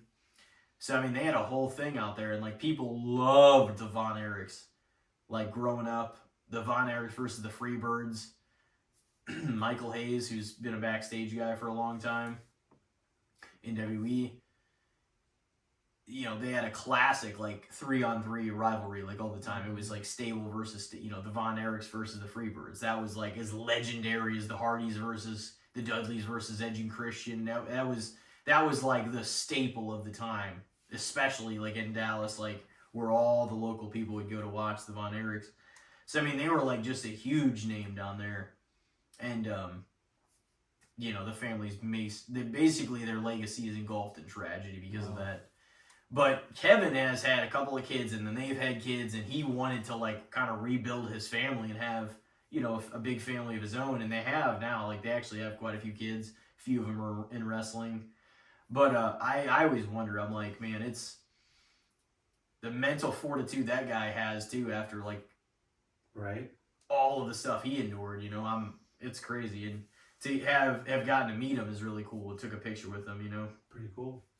But yeah, that's one you should really watch. Just check it out. Also know with that, Chris isn't really, like, represented or even talked about in the. He's the actual youngest brother, but they kind of morphed elements of Mike Von Erich and Chris into just Mike, who's considered the younger brother in that, because that's, like, the main ones they show. There is a scene with the brother before Kevin too, and then Kevin became the oldest brother once Jackie passed. So yeah, it's rough. It's almost like it builds it up. It's like, oh man, the brothers' relationship and all this, and I mean you'll see the way it all goes. But I wasn't sure how familiar you were with the movie. Last year we saw that Queen of the Ring movie, and that was actually really good too. There's not a lot of wrestling movies, but the ones they've made, I feel like, have been pretty quality. Nice. Mildred Burke. Even Ready to Rumble with David Arquette. Did you see that? Yeah. Yeah, that was when WCW was still around. Yeah. 2000. So they had, like, Sting and Goldberg, and everybody was a part of that. That's when it was becoming a train wreck, but it was still around. Yeah. Oh, definitely. Well, boys, you guys want to take a break and come back into the good, the bad, and the shits? Yeah. Take a breath here. Come back in with some energy and some great topics for everybody. So we will see you guys in a moment. Stay with us. Ladies and gentlemen, we are back to Casting the Spotlight, episode number 215, featuring Tyler Deering, his first solo episode. And we've done this before, but never on a solo, obviously. Can I just say something? These lyrics, now that I'm older, I'm 38 now, he said for the shots of Jack and the caps of meth. And I was in 5th grade when this CD came out. Now, what did I know about shots of Jack and caps of meth in 5th grade? Singing this song word for word. Like, it just blows my mind now. Oh yeah. So like For the hookers that are tricking down in Hollywood. Yeah, because, 5th grade Tyler knew what that meant. That's hilarious. all my heroes at the methadone clinic. What's that? Did you know what the lyrics were though, or was it one of those situations where like sometimes I'll think until I get a little older that I'm like, did I misconstrue what the lyrics said? I think in that one, I remember that sometimes they came in the booklet. Oh yeah. You take the booklet out Yeah. and like lyrics would just be on there. I'm just reading it. Right? That was Like, cool. I don't know what I'm reading, but this is cool. It gave you a little something other than paying $11 for a CD you only wanted 2 songs from. Right. There we go. But Got yeah, a like, little read along there too. these lyrics in 5th grade. Wow. I mean, I don't know what they're listening to now in 5th grade. Probably worse than this. I don't Yeah. know. I mean, when Wet Ass Pussy's playing on the radio, Right. everything's pretty much off. Like, It's off everything's the pretty table. much, like, nothing's censored at that point. Music doesn't really get censored like a lot of other stuff does at all. You ever notice that? Yeah. Everybody's still allowed to kind of say whatever they want to, and I think it has changed because there's social pressure, like everything, too, in ways. But it's just the music business. The music business has always been very kind of like cutthroat in certain ways, and like just ruthless, and some nasty shit's going on there too. But they've been allowed because I mean a lot of artists are independent, so it's like if you can finance your own record and your own shit, then it doesn't even matter like if everybody likes it or not. Like, you can put whatever you want. Music. You need to own your catalog. Yeah. Then nobody can say Then anything. you're good, right? You get a ton of downloads. If they own your catalog, I mean, That happens to so many artists still, but that happened to like everyone back in the day. Like there was you had to buy your catalog like from the Yeah. from the record label. Mhm. What do you mean I have to buy my songs from you that I wrote? Yeah, you do. That's how they own you. it's ours now. Wow, What a bitch. that's a business. Until you make enough money to where you can't, Right. that's basically what it is. And then therefore, Michael Jackson owned the Beatles catalog. Yeah. That's wild. Wonder who that belongs to now. Right? Why wouldn't Paul McCartney just I'll take that. Oh, it's mine. It's mine. He's still kicking. He's still going. Yeah. Speaking He still of, looks like Paul McCartney He too. does. One of the things, the good, the bad, and the shits. When we get the shits over with. All right. No, yeah, do it. Lead us off. I've stopped watching these shows, but I see a clip from time to time. So the Grammys. I don't need you lecturing me about politics or this and that. Can you just I don't know, can you just accept your award and move on? And, Ricky Gervais said, accept your award and fuck off. like, I mean, their ideas of reality and what we live in a reality is completely different. This is it's just gotten to the point where what are we doing in these shows and like the Rock and Roll Hall of Fame and all this doesn't mean anything anymore. Like winning a Grammy used to mean something, right? Like having that golden whatever that thing is, the speaker trophy. I don't know. I just don't need all these rich people telling me how to live my life when they're flying in private jets. Yeah. You know, don't tell me I can't Polluting use a the straw. environment far Can't use a worse. straw. You know, look at Taylor Swift's, like, her plane routes on her private plane. Look at all that. And your carbon emissions in my straw. Oh, what are we doing? No, there's a lot of hypocrisy going on. But like it's not necessarily new, but it's just now it's exposed because of social media, and I don't know. I feel like it's annoying for people. Some people call it new information. I call it fucking blatant as the world is blue. That there's people that do things and say things sometimes just to like curry favor with political parties just to serve their interests, just like all the people that fund the political parties. You know what I mean? Basically own them and are bought and paid for because that's who funds the entire And it's campaign. like they just don't want to go against the grain, or like they don't want to be the one in the room saying no. Yeah. Or this doesn't make sense. The lecturing is a bit much. It's just like this is already. It's like here's the thing. You win a Grammy just like you win an Academy Award, whatever, and you can say it was a great performance. It was definitely the best, whatever. These things, art is subjective. So at the end of the day, it's a bunch of people's opinions that happen to mostly fall in line with this certain movie that won this, this certain actor, this. And the more you feed a certain side that they are, as wild as California is and as, far left as they are, those are the types of movies they're going to give, the awards. I mean, that's just the way it's going to go because that's who's making the stuff that you're like, all right, yeah, that's what we want out there, So, but yeah, I mean, award shows are subjective, you know what I mean, too, because it's people's opinion, and it's just like, how are you going to say, well, it's like, whoever won is basically just who you chose to give it to. Right. It's not a sport. You didn't, the fucking Green Bay Packers, the Dallas Cowboys win a game because they scored more points. That's actually a competition. Artistry and all that kind of stuff, as great as it is, and there might be stuff and debates, and it's all fun in games because it's art, and we can debate as the day is long about what order these things go in or whatever.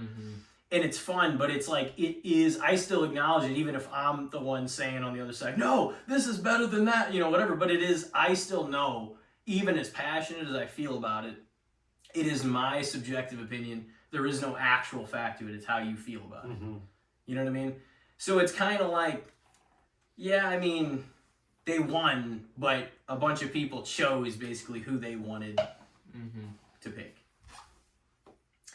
Yeah, it's like the richest people that funded all of these projects. It's like their personal preferences, probably. Right. I mean, that's through the Academy or whoever. So they don't speak for all of us.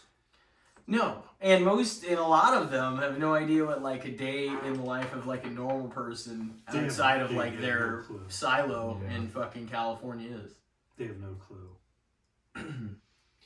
Yeah, I mean, it might just be because I aged out of the Grammys too, but like I feel like I used to like the Grammys because I knew the artists and I knew the music 100%. and I thought it'd be cool. Yeah. Like, and I liked the performances and like I actually was like, oh man, what album's gonna win in this category? Like I knew the shit. But I've aged out of all that now. Like I don't know the shit. And anymore. I've aged into categories that don't exist for the Grammys. Yeah. Like I've just, my music taste has shifted. My musical preferences have shifted. And some categories aren't listed. Yeah, it's really just the most popular 100% and culturally relevant. Yeah, Well, That's what wins. the most money drawing music genres, really, like hip hop, rock, pop. I mean, those are really the top ones, but there's other categories. Like they still do, I think, like jazz and blues and stuff like that. But I mean, they obviously do country. But the Grammys. Yeah, for a minute people were watching because they wanted to see what Kanye was gonna do. That's why people were watching for a little while. The Grammys. People used to just watch that, man. The Grammys are on tonight. No, I don't have any interest seeing anything from the other nights. Right? I don't want to hear them lecture me about anything. so just award shows or in general, are we saying? I think so. Just downhill, right? In the Award shows or the Grammys specifically? Let's is the topic. Grammys specifically. Okay. Because that just happened. Yeah. I don't know. It's hard to say because, like, I don't keep up with them at all anymore. Or, like, I'm like, oh, I got to tune in. But I used to. There was an era where I kind of wanted to catch the Grammys. I mean, I'll say fair because I definitely think there should be an award show where they recognize the top musical acts of the year. Like, the musical act should have their show.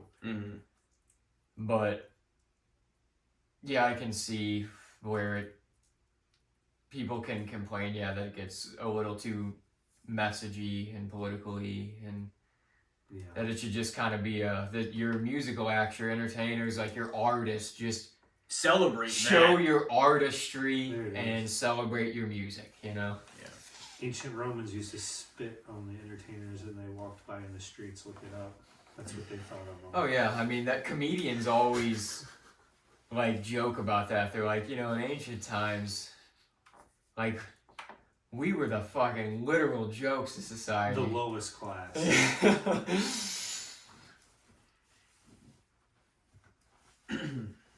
Yeah, but I'll say fair for the Grammys. The Grammys? Yeah. I'm going to probably say overrated. But I kind of feel like that about the Academy Awards now, about like several, you know, those types of shows. It's like, it doesn't matter if fucking it made $1 million versus all these other bangers. They're going to give it to, like, you know, and it's just, I think it's just too much. And it's not even about like some of it is about the content, obviously, itself. But it's not even like they're giving it to the most successful movie of the year. You know what I mean? With a statistic, oh, it made this amount of money, it did this, it drove the most whatever revenue in, or had the biggest opening movie. And it kind of more was, it did used to be along those lines more. Like when like the so Jurassic Parks. If you're not really basing it on anything, then it's entirely opinion, has nothing to do with, you know what I mean? And I'm like, then I just, you know, it's kind of like who's in the crowd's going to pick their favorite stuff. And I'm saying like that would be the case if it's anybody's, if it's done this way. But it's got to be done, you know what I mean? But it's I don't know how you do it, because I mean those have been recognized for a long time too. But I do feel like the old style of doing it with just the, all right, let's celebrate his performances and their music and stuff, and then just stopping about there, that was fine. That was fine. Nobody wants to hear it. Like, we don't need a Nobody rant. wants to hear it. Get your award and next. No, I agree with that. Well, and it's just like not that many people are even watching anymore. So like, who are you hoping to like reach with this? Right. And the moment some people find out that this is what it turned into, they're gonna flip it off anyway. Honestly, I heard that like that point brought up by somebody else too. It's like, really, social media exists now. Yeah. Like, so if you really if you do want to give your personal voice and opinion and stuff, like you can do that on your own time and your own social media, and you'll reach your actual fans and way more people that way than by spending your time trying to do it like at an award show or something like that. The people that are tuning into that, like, yeah, even if some people are like, hell yeah, and agree with it and stuff, like, one, you're not reaching everybody ever by going politically. No matter where you go, you're going to disconnect with a group of people. And most people that tune into things like that are tuning in at its core because it's about music. So, why bother? Why bother? Well, you want to throw yours out there? Yeah, let me see. Have a fair, underrated, or no, overrated? What would you say if you had to say overrated? Overrated. Don't even put it on the TV. Back in the day, turn it on. Not now. Yeah, and I'm not even saying they should say, oh, you should, you know, but it's just like, just be apolitical and celebrate your thing. Like, you don't have to do anything to sway anybody. Yeah.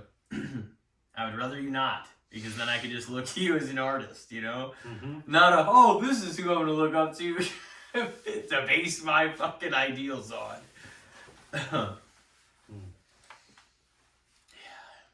Well, we kind of brought this up a little bit earlier with the AI stuff, but what do you guys think about AI customer support representatives?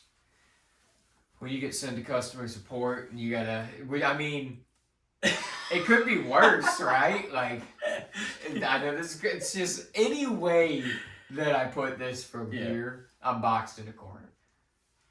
No, but I mean, I just get where I'm kind of coming from. Yeah, no, yeah. I have also had a few times where I'm like, oh fuck, I have a question about this order or whatever, and then I can't get anywhere because like the actual directions and the where do I go for this will bring me back to the same screen. I'm like, I'm already logged in.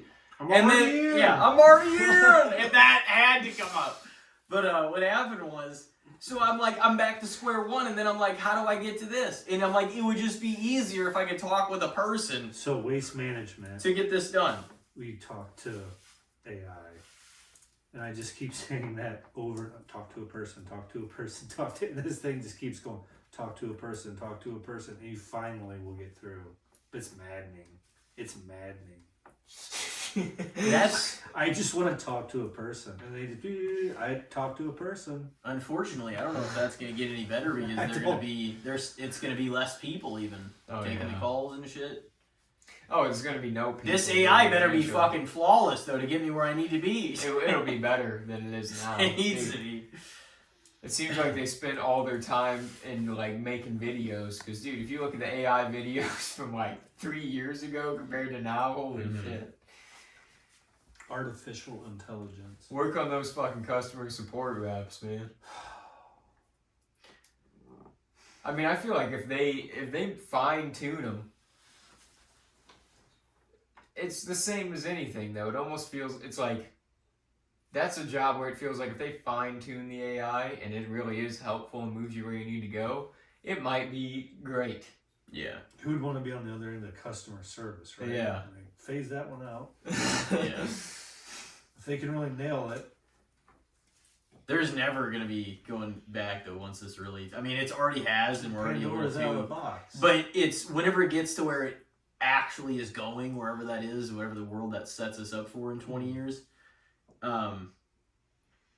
it's going to be so surreal. I'll be 50. Having came from where we did in like the upbringing we had with VHSs and cassettes and CDs and MP3s. That's crazy. Like It's crazy. I don't know what's going to happen.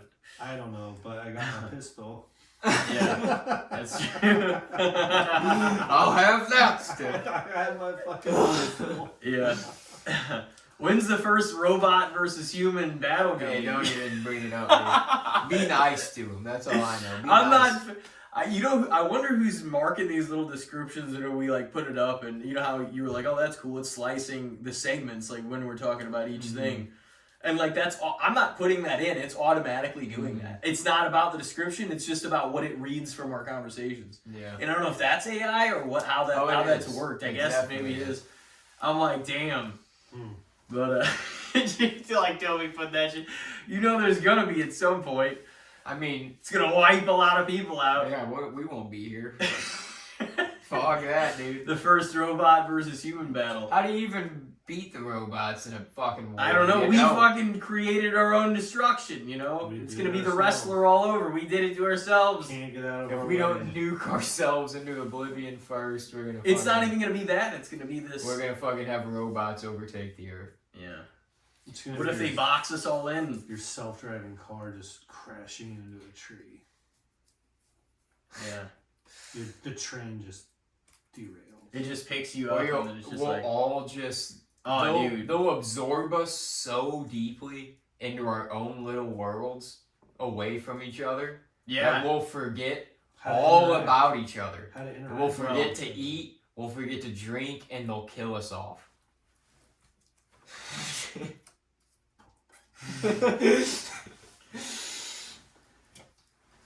Just, I keep taking it dark, man. I'm sorry. No, I mean, I thought about all that too before. Yeah.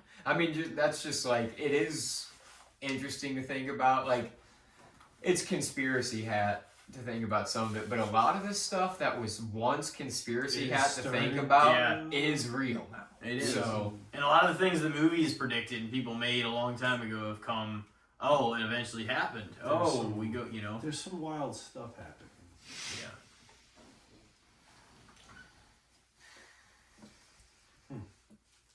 We could go real deep on I that. got my pistol. Real deep.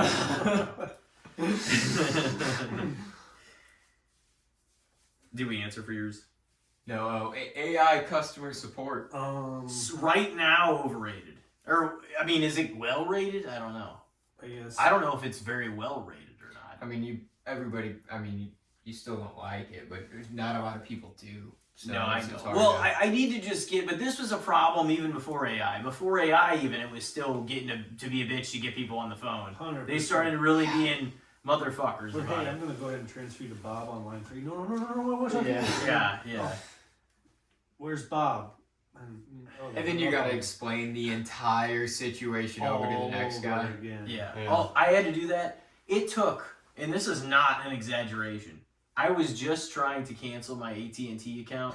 Before I could cancel That's it, the worst. I had to make 12 calls before it was officially done. Because that We're way gonna go ahead canceling and send Spectrum for me. I'm like, that was a giant. And you'll Pain still in the have ass. a mystery bill show up, right? Like, what the fuck is this? I will never, ever go back to them on this. That's why I haven't gone back to Spectrum yet with any of my internet or anything. They keep sending me, we get it discounted here. Great offer, $29.99 a month. I'm like, I swore you guys off.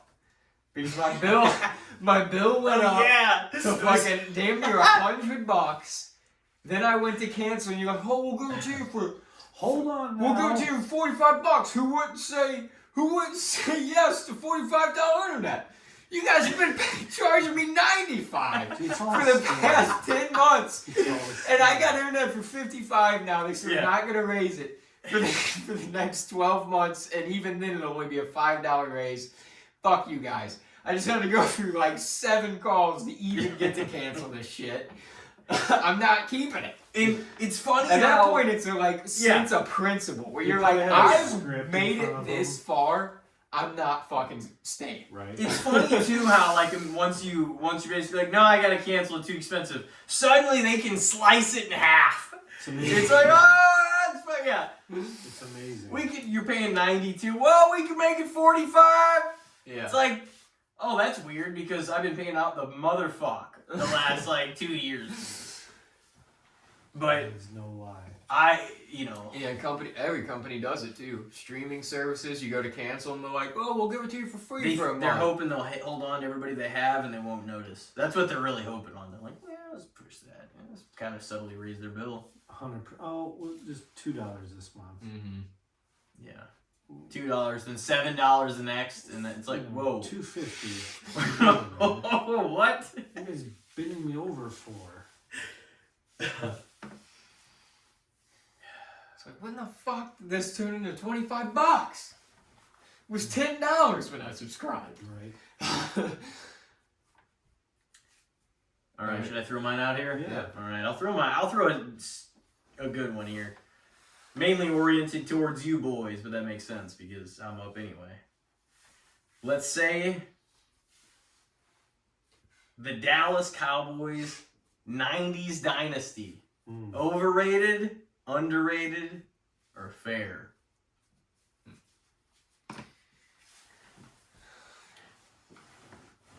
Overrated. Take your underrated, time. or Fair.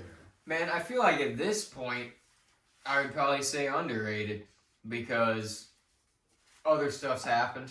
People Now- have faded away. The Cowboys' dynasty years have turned into the butt of the joke because it's like they haven't been able to do anything since that then. dynasty. 30 years. So it's like the greatness of the dynasties faded into the background, and now people just make fun of that they aren't that more than actually being like, oh, that was a damn good squad. You know? And then every now and then you'll have like something pop up, right? Like the Netflix show pop. Oh yeah, remember that?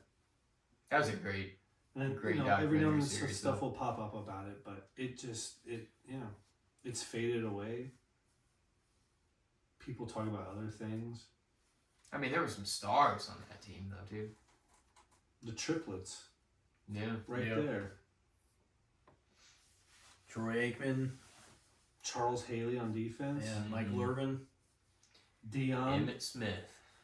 Yeah, that was a fucking squad. Though. Prime, Yeah. the Moose. He was around for which ones? Because he wasn't around for all of them, was he? No, Yeah. I think Prime won one. Yeah, I think he Yeah. won The one. last one. Mm-hmm. Yeah. So I think he won one with the 49ers. Because they won Super Bowl 27, 28, and 30, right? Yeah, they. Yeah. Mm-hmm. 92, 3, and 5. I remember going to the Dome out here and watching Quincy Carter as the quarterback for the Cowboys during some atrocious years. I think it was like Dave Campo was the coach. Joey Galloway was on wide receiver. Yeah, some legendary names. Right. Who? And this guy, Some ones that really went down in history, you know? this guy named Tony Romo came in. Yeah, that's the thing, dude. I fucking love Romo. I know, like, he kind of gets some hate, too, but that dude knows ball, and he came out of nowhere. He was, Illinois. he was, like, undrafted. That dude ended up being the starter for the Cowboys, and he did some shit with a nothing team for a while until he got something around him. Romo to Witten. Yeah. What'd you think of Romo? Oh, I have a signed Romo jersey. Oh, really? Mm-hmm. Yeah. I like his story. He just didn't. He didn't have anything. You know. And you got T.O. there for a little bit. Miles Austin for a flash in a pan. Yeah, Dez there at the end of his career. Dez. But like they couldn't piece it all together at once. Yeah. Is Frustrating. DeMarcus Ware on defense. Yeah.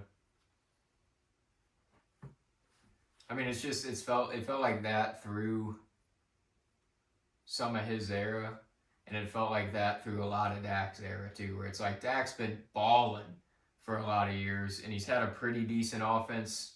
Some years it's been better years and lesser years, but it's felt like the same thing where it's like the pieces just haven't came together for him. And people love it. And people love it. They just, either love the Cowboys or you hate them. Mm-hmm. And it's fine. I get it. I'm not delusional. Yeah. Mm-hmm. I'd say I was going to say average. Fair on the dynasty. Fair. Because I feel like they still get their props from time to time. I mean, the analysts and the real football heads, like, they acknowledge it. Right. But I feel like the novice fan that's just like, oh, it's fun to poke fun at the Cowboys. Like, they don't really know about it. They're just like, oh, you guys were good then, and you suck now. Right. Yeah. You know? Well, I'm not, I'll acknowledge too, to contextualize that part, is it was that, but it was also a combination of, through like some of the Dez years and through some of the years like after that, people every year, the Cowboys fans you would see on there would be like, oh, this is our year. Like, because they would dominate the division. So it wasn't, and I'm not even taking anything away from the dynasty saying that, but that I think is why the narrative shifted, because people were like, again, you motherfuckers are going to dominate your division and then you're going to let everybody down in the playoffs. All right. And then, then they ended up, you guys know. Romo with But the botch. Anybody that said that, though, in the last 5 years on social media isn't even a Cowboys fan. They're just trying to fucking bring that Stir heat the back. But I was going to say, but you acknowledge that that's also why they started doing it, because you'd see a lot of people that were Cowboys fans. Like, and I mean, people all over, like, would be, 13-win season, which is an accomplishment. But whenever the rest of your teams in the division are shitty or are not great, then, it's easy to beat up on people. Well, you'd get 6 wins a year on shit division, right? I'm just acknowledging the fact, but I do think that's why the narrative went from even just, all right, Cowboys, like, some slander to, like, people being like, you know what? No, fuck these motherfuckers. But now that I can look back at it, too, in watching that whole documentary, I thought that was a really talented team, and definitely one of the squads that go down in history as some of the great Super Bowl winning teams. So, I mean, they won 3 in that span of time. It's the same amount the Chiefs won in theirs. Yeah. Obviously the Patriots had kind of 2 separate ones with a big space in between. But yeah, I mean, not that I'm, it's kind of what you guys think, but I don't even know how I would say. Probably more so underrated or fair. Now, I'm sure, I don't really know that I ever talked any shit on, the history, necessarily. I probably did poke fun at it. I'm like, oh, it's been this long. Yeah. But the last 4 or 5 years, I really have taken a step back from that because the Bears and Niners are more my villainous NFL teams that I don't like. And so I've taken way more jabs at them, like at least the last probably 3 years. So, I don't know. There have been a lot of great teams, so I can see why it would fade into the background for some people. But, I mean, that's the thing. If they had, if they were in the mix again, like people would be, it wouldn't be much of a thing because you'd be like, all right, when's the next one coming? Yeah. So Jerry won all those, and he hasn't had one. He wants to be like the winningest. Did you hear him say that? Yeah.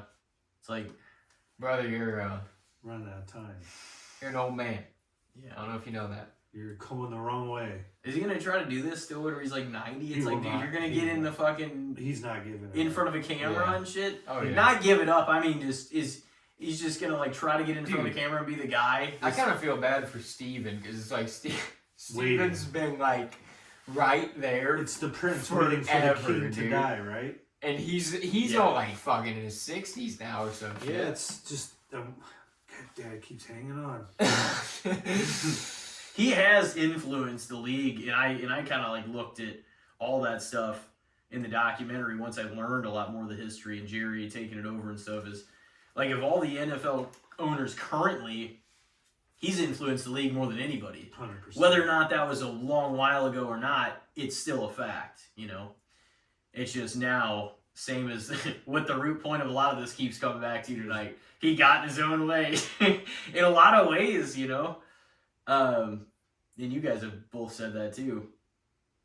Because he's just like, I think I know what's best. It's like Boom.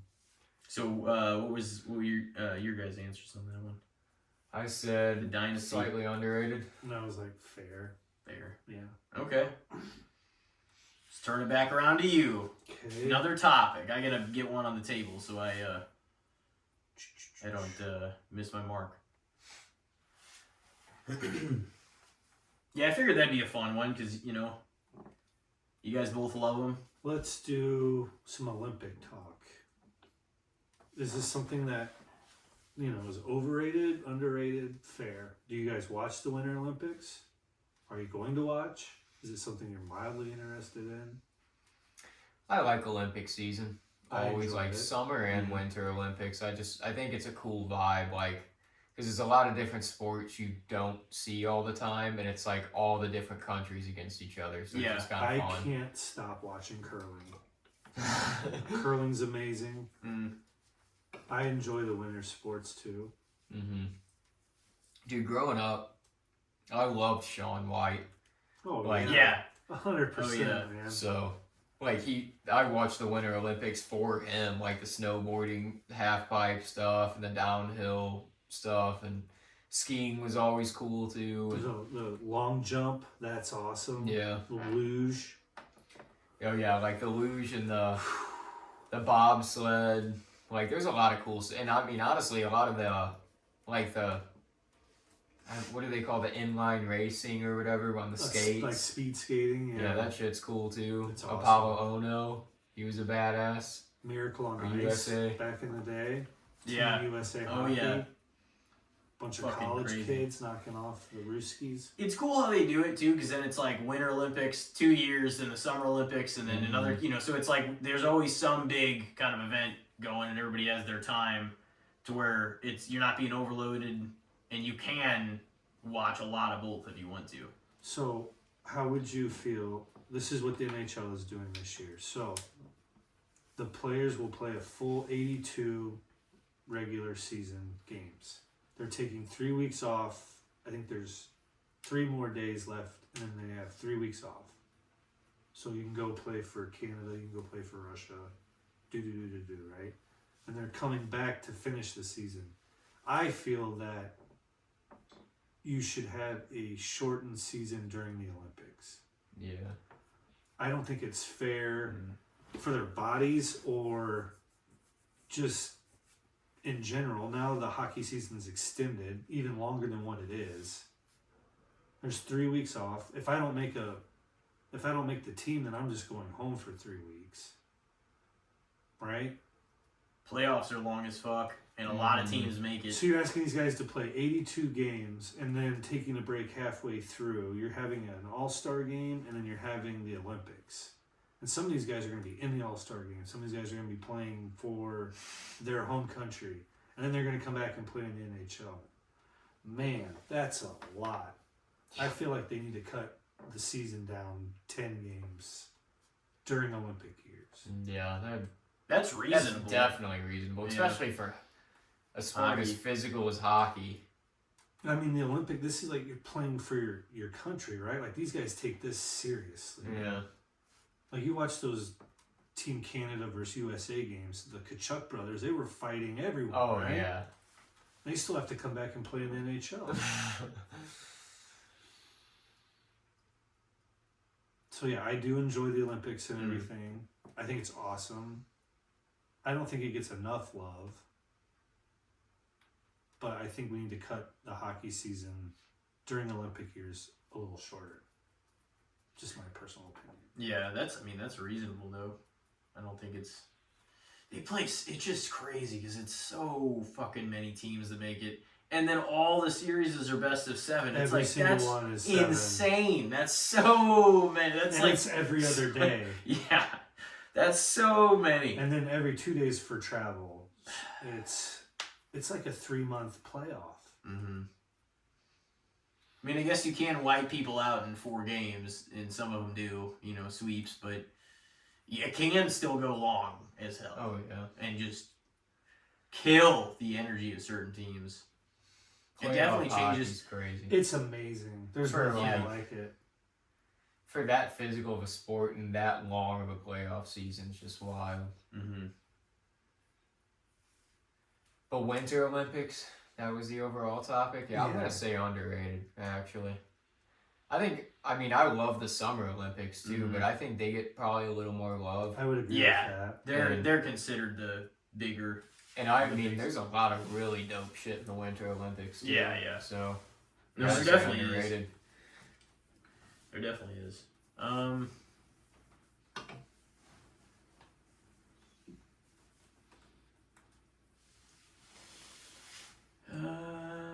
gonna say fair. I think. I like the Winter Olympics as well. So I think it's really cool. Both outside and like those kinds of sports have their time to shine, and the Summer Olympics and all the events they have as well. Yes. So, but I do think they get a lot of attention. More people are starting to, I feel like, watch them in ways, because now we can, you can watch them just at home and just wherever on your phone. But yeah, I think it'd be really cool if we knew, a little bit more about some of the athletes too. But it's so hard to follow all that stuff. So you kind of just learn more about them in the actual Olympics. But if you do watch a lot of the events, you can kind of see how everybody does. I won't miss hockey. Yeah. I'll watch that. Hockey, honestly, as much credit as people give hockey players for being tough, they're probably still fucking underrated, like them, because like it's physical, It is. That's a shitload. It's definitely more physical than the NBA is, especially now, Yep. And they play the same amount of games. That's why I bring that up. Same schedule, basically in alignment for the most part. So. Did we answer? Yeah. Alrighty. Olympics. Well, what do you guys think about Super Bowls this Sunday? What do you think about Sam Darnold's role and the Seahawks being there, being at the big dance? Does he get enough credit? Does he get too much credit? Did he carry the team? I think the Vikings are upset with themselves and the decisions they've made. I think maybe, he might get his flowers now. He's paid his dues. Now that he's in the Super Bowl, I feel like it's hard to deny him. I don't think you can. Yeah. It's not like, a Trent Dilfer offense of the Ravens, and it's just Ray Lewis in the defense that win it. He's putting up some numbers. He's had a great connection with JSN all He year. really has. And Cooper Kupp has really popped this playoff run for him. Yeah. He's throwing a lot of picks this year. He will but- throw one in the Yeah. Super Bowl. I Yeah. put that on FanDuel. $10 right It there. just if they can get one, that'd be great too. The Seahawks, they can because that defense is Yeah. crazy. Both defenses are amazing. Yeah. Oh yeah. It should be fun. I really think so. I think it will be a good game. Yeah. But you can't deny Sam Darnold. Hey, like even Yeah. the whole knock on him last year is once they got in that game with the Lions, they got annihilated. And then this year, I mean, he's won multiple playoff games. So you can, if you want to say, I don't even necessarily prefer to use the word luck, but it's like, let's just say you can luck your way into a playoff win. You don't luck your way all the way to the Super Bowl No. for either team, for, anybody. You don't win or make it that many rounds and get there by happenstance. Super Bowl's over on the West Coast too, and their opponents are all the way over on the East, so they might have some home field advantage. Sam that game. Darnold, USC, Yeah. California boys. Yeah. So Sam Darnold's role in getting to the And Super yeah. Bowl. It's just his Overrated, role this underrated? season and getting the team there. I'd say it's underrated. I don't think they're Yeah. giving him Oh, I don't enough think so flowers. either. I don't think so either. The Seahawks are like everybody's like, yeah, that's a strong team, but like him specifically, they still like don't think they need to see more. You know what I mean? I still think there's a hang up somewhere for a good amount of I people. mean, he doesn't have the Legion of Boom behind him, but Yeah. you know, I mean, he's got a great he defense does though. have a Yeah, good defense. They are the best team. Like in the we didn't know it would turn out anything like this Super Bowl, but now that the dominoes have all fallen, the Seahawks for sure look like the strongest team of the year. You know? Is that your pick? Oh yeah. I mean, we'll get to that later, but that's who I'm going with. I think a lot of people will. But Sam Darnold's role, yeah, I'm gonna say underrated too. Yeah. I think him finally winning, there's still going to be some loudmouth people either way, but him winning will shut down most of those. So, It's just crazy especially to if think, he performs well. like, even coming into the 2024 season, like, nobody thought this about Sam Darnold at all. Like, his career was basically on the outs, and he could be a Super Bowl, potentially even MVP. I mean, him After and this Baker, weekend. right? Baker and him kind of the same Yeah. route. Yeah. With Baker, though, it never made sense to me. Like, I always thought, dude, he's going to click somewhere. Like, Sam Darnold, I'll admit it, I almost even wrote him off, but it was just the Well, Jets, he was the man. Jets, man. Yeah, that's the thing. This guy's just rotting. But, like, there. Baker made something happen on the Browns. Mm-hmm. So I was like, this guy, it's got to work somewhere. Like, he can't just disappear when he took the Browns to the fucking playoffs. There's no way. But Sam, You wouldn't yeah, think. it was just, there was a few seasons with Sam where it was like, this dude, what is going to happen with this the dude? JETS happened. And, Yeah. and then Zach Wilson got the same treatment right after him. Oof. That's what I always tell him about the Browns. I'm like, Aaron I'm got like, out of there too. you know, at least there's, especially because of Myles Garrett, who might be like the best fucking player in the Oh, entire God, league. dude. But He's like, so good. Monster. at least they just have some semblance of hope. The Jets, they have no hope. They just have They nothing. had Justin going. Fields and Tyrod Yeah, Taylor. they are dysfunction They central. traded away Sauce. They're just like, fuck it, we're done, dude. And they don't even have to be good to stay relevant because they're a New York team, so people show up to the games. Yikes. And that's just I mean, more people terrible. care about the Giants, I feel like, They do. though. But the people that are Jets fans in New York are like diehard Jets, I'm sure. Like, Yeah, Probably bred that way, right? Your dad was Yeah. a Jets fan. there's some way that you're supposed to be and not be up there, like Giants and Giants, Jets, and- Yankees. Is it Giants Yankees Giants, and then Yankees, Mets and and Mets, then Jets. Mets Jets? Yeah, Probably from all That's what it is. you live in. yeah. I mean, the Giants and Yankees have had a fuckload more success. But you feel like you're more from the tough streets if you're a Jets and Mets fan. You're like, I fucking grew up here. I don't know though, because the Man. Bronx are the Yankees, so Right. Bronx Bombers. Hanging on to clinging to the thought of that the Jets are gonna get it right though, that's slippery slope. Doesn't have much upside. Yeah, I know. It's like you just, and the Jets are a team I kind of root for sometimes because I'm like, I would like to see them be decent. The Mets have had some success. Yeah, the Mets too. I don't really mind them. So, yeah, I mean, I don't like either, or I don't dislike either one of them, but yeah, man, I don't think they're ever gonna. I don't know if they're ever gonna get it right. It's crazy to even think in 2010 they made it to the AFC Championship. Mark Sanchez. That's pretty far for, I guess it was a while ago. Rob Ryan. Butt fumble. Just, yeah. That was probably, that was like the last little bit of hope squandered out, literally right there. When he butt fumbled on his own center. Just ran right into his ass. Yeah. And just fumbled it. And they just became a joke. And then Mark Sanchez, he's in like jail now or some shit, isn't he? Didn't he like fight an old trucker? He had to run in. He's probably not in jail anymore, but he was. He lost his job at CBS or whatever. We both say underrated. Darnold. Yep. Yeah. All right. I'll go take my other one. Well, let's just cover all the bases for the Super Bowl since we're already talking about it. So at the start of the season, I'm sure we were a long way away from thinking that this was going to be the matchup. Wow. But let's just throw it on the table as a whole. So the Seattle Seahawks versus the New England Patriots, this Super Bowl.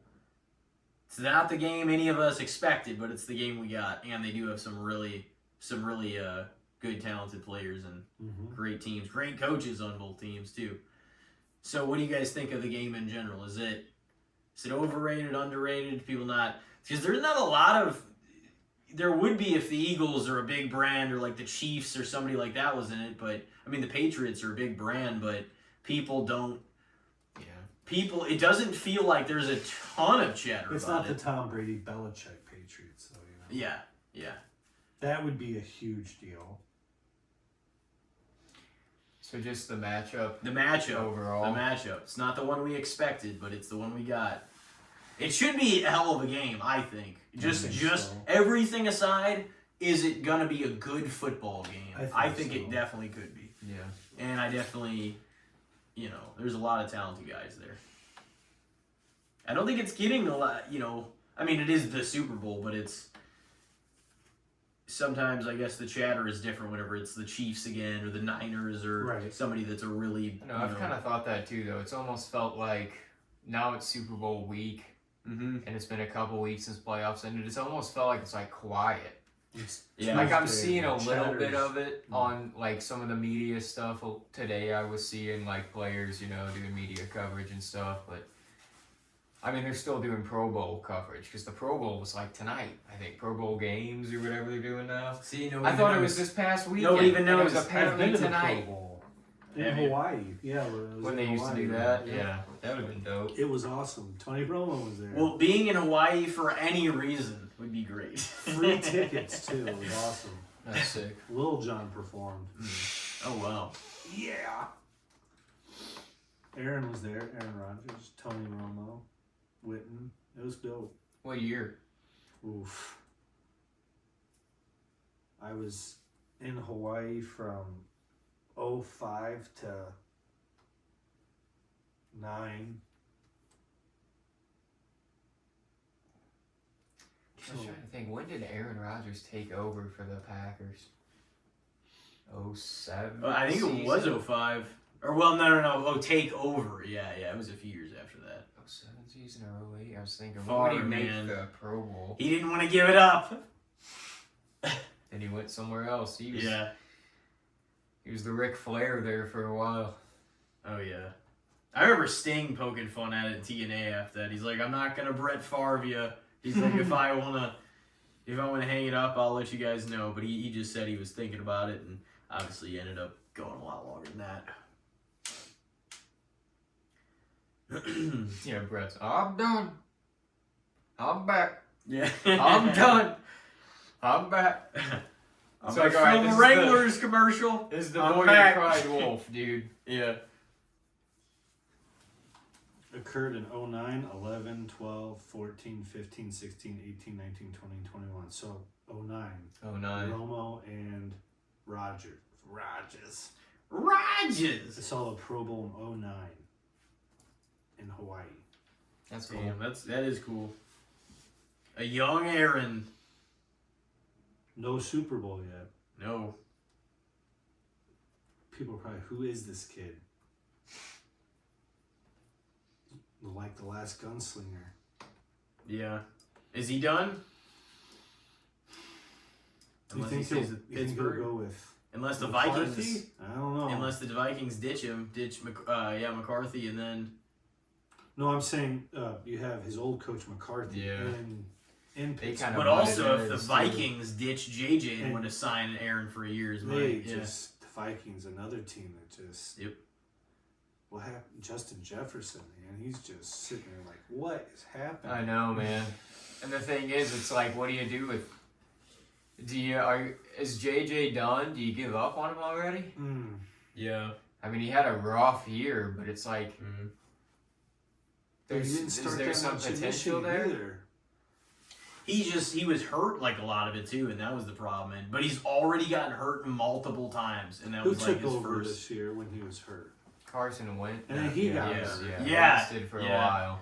Oh, they just had a Remember when onslaught of That problems. game when Carson Wentz just got knocked out, but they didn't have anybody else. Yeah, and they he was just out there capped just. him. Oh my god! His ribs were all fucked up. He just Just like, a fucking dead Yeah. man out there.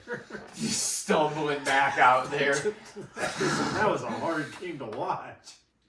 It's like, don't hit him again, bro. Just let him throw the ball. Just go down. That's brutal. That Just was leaving him out there. They didn't have anyone else. It's like, surely somebody on this team's played QB before. They see what's happening. They're like, I don't want to go out there. Like Aaron Jones, fuck, just throw the ball. We don't give a fuck at this Well, it's like bringing in the second baseman as the pitcher. Just run the It's like, wild just cat. fucking throw the ball, man. Just run the Wildcat the whole time. Just Wildcat hand it offense. off there. Just toss it over to him and let him just This chuck guy's it. gonna die. Carson Wentz, man. It's Nick like, Foles. Jordan Addison, did you ever play quarterback in high school or anything? Yeah. You want to throw Nope. the ball some? He got hurt and didn't win him the Super Bowl. Was Saint Nick Foles. Remember when Carson was an Eagle? Yep. Goes down, Nick Foles takes him to the promised land. That was Brady, the thing, that's like- when he had the most promise, And was that's when he was the beginning of his career in the Eagles. Brady only lost to just unlikely, Eli twice. unlikely The helmet catch people that David beat him. Tyree. Yeah, and Nick Foles, like just And some of old the Saint unlikeliest people. The Philadelphia Special. Yep. And then the Seahawks don't run it with Marshawn Lynch, and they try to pass it, and it's picked off in the end zone. That shit was so Let's, goofy. we got Marshawn Lynch, the guy that can carry like 3 guys on his back. But let's Pass the ball into one. If I'm Russell Wilson, I'm audible. They are never gonna let that go. You can't tell me that. How in the world, like, passing the ball on the one is tough anyways. Let alone when you try to do it Yeah. quick on a slant in front of the Insanity. entire defensive line. I'm audibling. I don't care what Pete said in my head. Pete, Like, when shut you up. throw the ball on the one, typically the quarterback tries to scramble out, create a little time and room, and, like, hit the guy in the corner of the end zone. He tried to hit him directly in the front of the end zone, in the center of the end zone. Yeah. So, Handed like, off what to a Marshawn. terrible call. Wasn't that like one of the season that Marshawn had? Like one of the greatest Yeah, fucking that was seasons. a beast mode season. Yeah. That was the And they're like, should we trust him? Richard Sherman meme where he's like, yeah, and then That's just nuts because that was literally his moment to like do it for him. And it was like, dude, If you're They- Russell you Wilson, had to how try. are you audible. How do you not? Hey, fuck what Pete said. yeah. Marsh, it's coming to you. It blows my mind. That's just insane at the 1 yard line, dude. I would just ask him because he'd be like, yeah. I'd be like, you think you could punch it in from here? 100%. Oh my God. 1,000%. Get him a little what fired strip up club about I'm it. going to after. I'm giving the ball to Marshawn. We're going to go party. Marshawn, you ready? Yeah, dog. Touchdown. Back-to-back Super And Bowl then champions. that's when Yeah. he got real mouthy after that. Yeah, because they already won one. They had one Right, year before. yeah. Back-to-back. Right there's your dynasty. Well, start of one. Legion of Boom. And next year gets is 2 when he rings. started getting in a lot of trouble for dumb shit. They were just getting him in trouble for nothing. Mm-hmm. They're like, you can't wear those cleats. You can't fucking do that. It's like Can't eat Skittles on the sidelines. every game he was getting fined for some shit.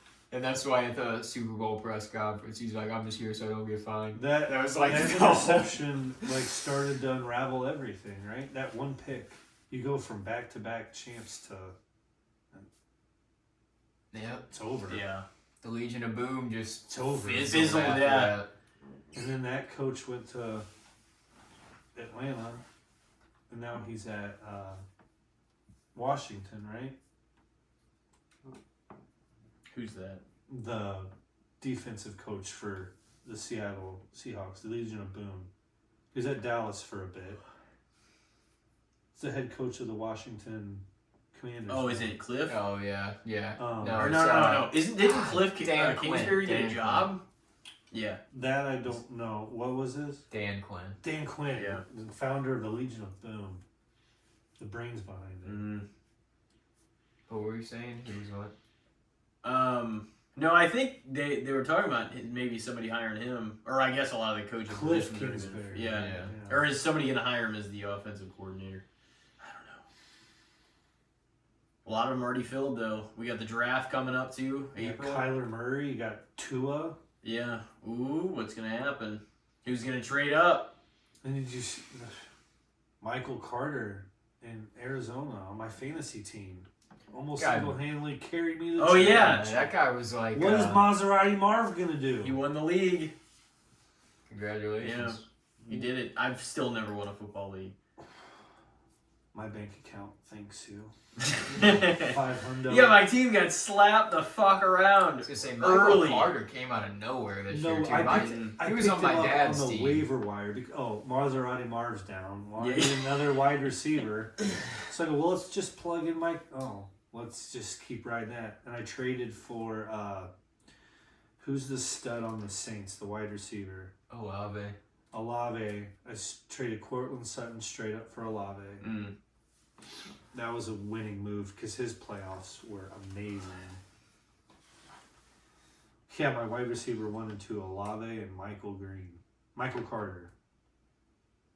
Getting Michael Carter and AJ Green. He mixed waited up. so long to pick a quarterback, and it fucking worked out. This And I'm is like, the second now year. this is gonna teach you the wrong thing, because now he's never gonna pick one. I think I took him in the 10th round and I finally drafted. I don't remember. Although I guess if I've never won a league and it works for you, I don't know who the fuck I am to say that.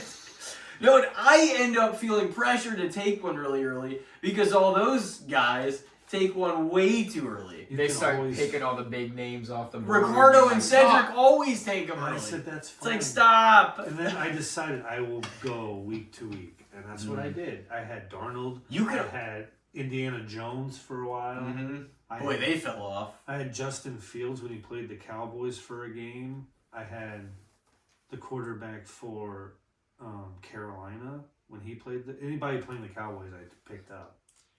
Yeah, man, because their defense was horrible. It was awful. You Horrible. like knew you were gonna score a lot of points that week. Right? Or if they were playing the Bengals, pick them up. They had this offense this year. And that was the defense. That was they the put out. you put up 35 points. In The only thing that could like stop that offense was that defense, and it did. All right, well let's allow 45. Yeah. We got rid of Micah. Yeah, thank you. It worked out for us. What Well, was- not really, because then it fucking ended our season and no Kraft. I already forgot We his made the name. playoffs, though. I pushed it to the back of my mind. What was the defensive coordinator this year? He was Bears head coach. That was Eberflus. Eberflus. Thank God he's out of there He's already. gone. Eberflus, you might be done, brother. You failed as the Bears head coach. You You did. failed as the defensive coordinator. Where do you go from here? You're going to be special teams in Arizona? Probably going to fail there too. Would not be a good job. Yeah. No. Arizona's, I don't even know what they're going to do either. No. There's a few teams where it's like, that's why I threw them out there. They're just like one of those teams where it's like just question marks. Raiders have the #1 pick. Jags have a lot to look forward to after the season, too. Yeah. So, Trevor Lawrence looked really good. yeah. Giving some love and words about everybody else. But, yeah. Travis Hunter will come back. It's exciting. Maybe they'll just have him play offense. I don't know, dude. I kind of like him being a dual threat. I mean, I get that they're like, oh, it's more wear and tear, and he doesn't play all the snaps on either. Mm-hmm. But I think it's just kind of cool to me. It I is don't know. cool. It like, just I'm feels like into it ceilings both, though. Like his And offense and defense. You know what I mean? It puts a It's ceiling not on. everybody's prime time. You know? No. Yeah, I think... Oh, yeah. Did you guys answer for the game? Mm-hmm. What was your... I said overrated. Underrated. Yeah. I probably would say a little underrated too. Just Just like feels like it hasn't. The hype isn't here. as a football fan, I'm like, this is a cool matchup that I didn't expect, and it should be a pretty good game. But like, yeah, it just doesn't feel like there's as much talk or buzz around it yet. I'm sure there will be like Yeah. leading into this weekend and stuff. I think Friday, Saturday, it'll really start Ramp feeling up. like it. Yeah. And we'll all be, getting ready and shit for it. Do you have one more for us? Cast us off in the sunset? The finale. Yeah. It's almost my bedtime. I'm an old man. Oh, yeah. That's right. Let's do a little skit on hygiene. Oh, yeah. Oh boy. All right. So, Elijah, where do you work? I work for a trash company. Okay. So what? Not really dealing with the public. No, but I mean, I've worked at Target and at Okay, Pizza so you Hut can. and- Okay, so we all have a base here. You've got to wash your ass. I don't understand how people find it acceptable to come into public places in some of the state of affairs that they are in.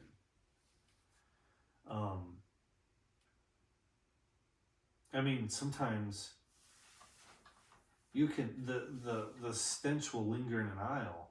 Yeah. And you'll go in there and just get smacked in the face with it. Or you'll walk past the person and be like, damn, 100%. man, that's you? The other day there was there was a man in the bathroom, and I got to about the water fountains, and I could just smell him radiating through the bathroom to the water fountain. I'm like, man, like, and the closer I got, like, it was like onions.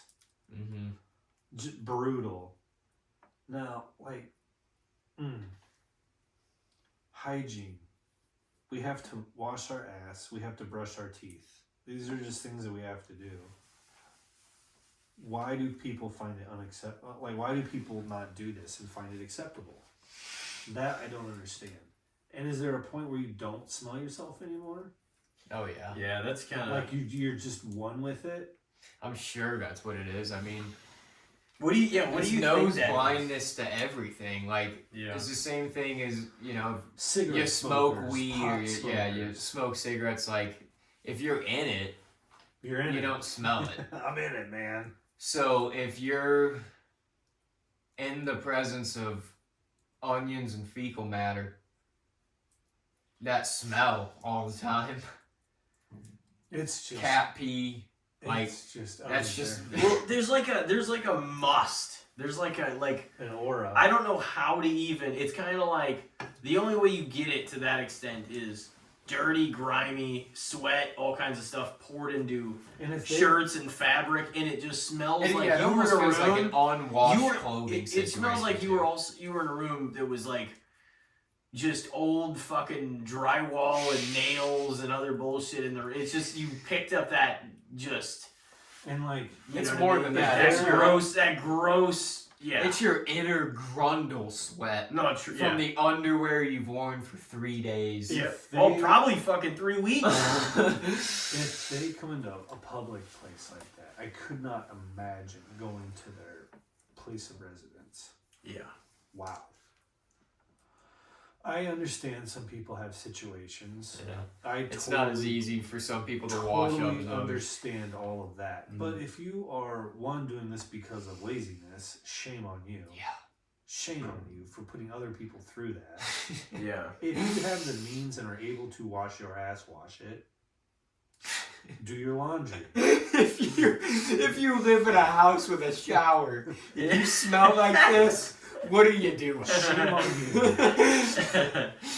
Well, it's honestly like It has to be laziness. you're also acknowledging the exceptions, like you said too. Like if you don't have it available, or depending, especially like kids and people, that don't, if it's out of your control, kind of thing. But especially if it is, like, don't you have some actual like hygienic self-respect? Like, don't you want to not go around smelling rancid? Yeah, I mean, it's just bad for your health. It definitely not take care of it yourself definitely is horrible in every way. Not clean, especially like not brushing your teeth. That leads to all types of problems. Shower. Types You need of to shower. problems. Put deodorant on. I hit the trifecta every morning. Shower, deodorant, cologne. I have the 3 S's I abide by: shit, shower, and shave. Yeah. Clean it up, Clean it up. It just you need to. You can't wonder why certain things aren't going your way, or if people don't want to be, you have to like put some effort into your appearance if you really want people. Let's just put it nicely and respectfully, in the sense of being like, if you really want people to take notice and be like, oh, they seem like an approachable person, you need to take care of yourself. Yeah. You know what I mean? It's just have some respect for your fellow man. 100%. Right? Like, it's not fair to you, me, Elijah, anybody. If we're working in this, like the same little area for whatever, it's just like, if you're the only one that didn't fucking shower, it's like, this smells because of you, dog. And I mean, that's the thing, they probably don't notice it. They walk into an area that smells totally fine and normal, then they get in there and it's pungent like them. But since they're around them, that's the smell they smell all the time. They're always just with it going places. It's like Pigpen and Charlie Brown back in the day. He just walks around, it's like a cloud of dust. Mm-hmm. That's what happens. It's just what it is. There's some people you can come to my house and you can use my shower.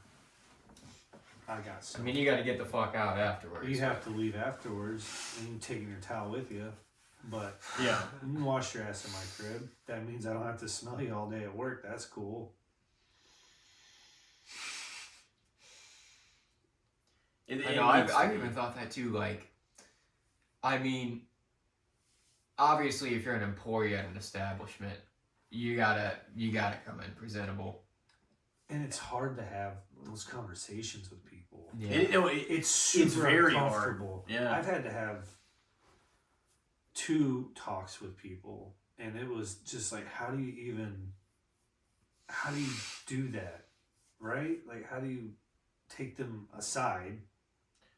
How is it even possible to do it in a way that's not going to immediately make them exactly right? It's just like, you need like this truth to be like realized, but at the same time, it's like you're not really it's not coming from a place with malice in your heart to hurt them. I am trying to help pain. you. And I'm like, how you can't? It's so hard to balance those two things. I am trying to help you. But I mean, because we're humans, like, obviously people are gonna take offense 100% to something like that. But I mean, dude, like, even I've walked down aisles, like, as a customer in grocery stores and stuff, and like walked past employees stocking shelves, and I'm like, cracks. It's probably because you've worked a long shift and you've been sweating, but damn, bro, like, there's some that they'll clock in smelling like that. But yeah, I it's see an onion field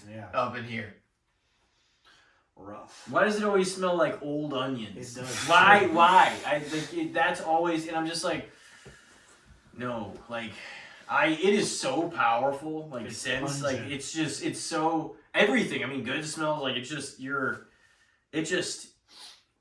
that's putting something out there that is brutal, though, because if you walk up to some place smelling bad, it's like, that's just, I'm they very are not self-conscious about that too. 100%, Like, 100%. if I catch a whiff of like my own bad breath or my own like BO, I'm like, oh fuck. Oh yeah, because you're like, what do they fucking smell? Yeah. If I even, you know, These guys. and like I don't really, you know, whenever we're working whatever, and you worked an 8-hour plus shift, you know, you're like, well, I'm not gonna smell as good as I did when I came in after I was showered, cleaned up, shaven, 100%. body washed, shampoo, you know, whatever. You've worked a shift, you've had lunch, whatever else. It's like So you're just there's hoping different smells going on. Yeah, so you're just hoping that's not like radiating to any extent, but at least, you know, if you're going home, you can avoid that worry.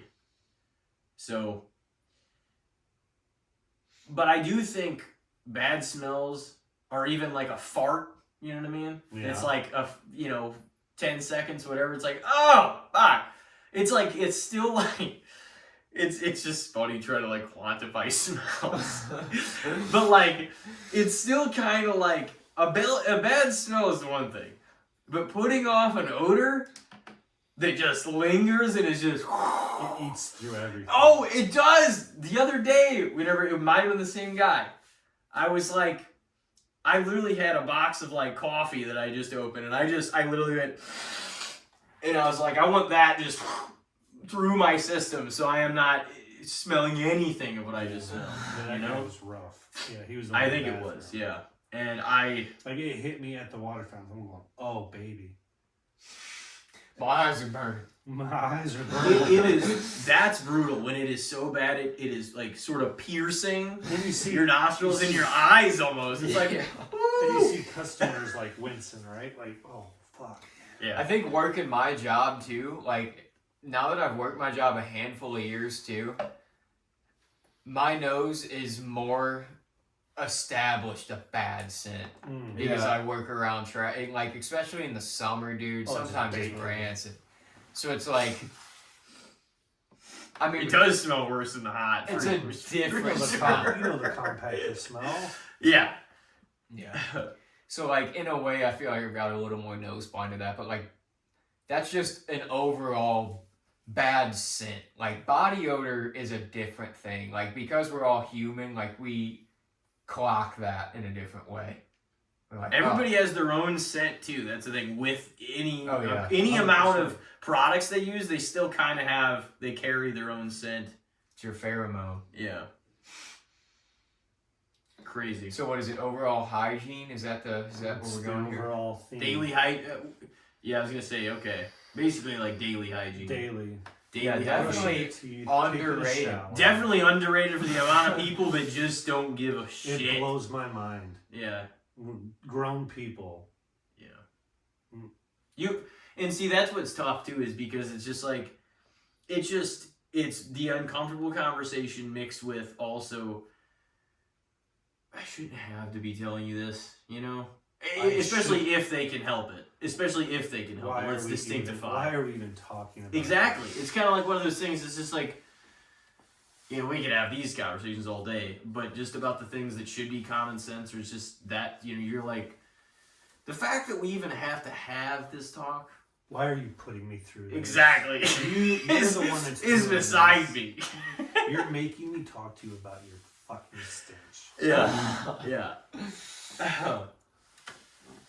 So yeah, you say the same? Yeah, underrated. Yeah.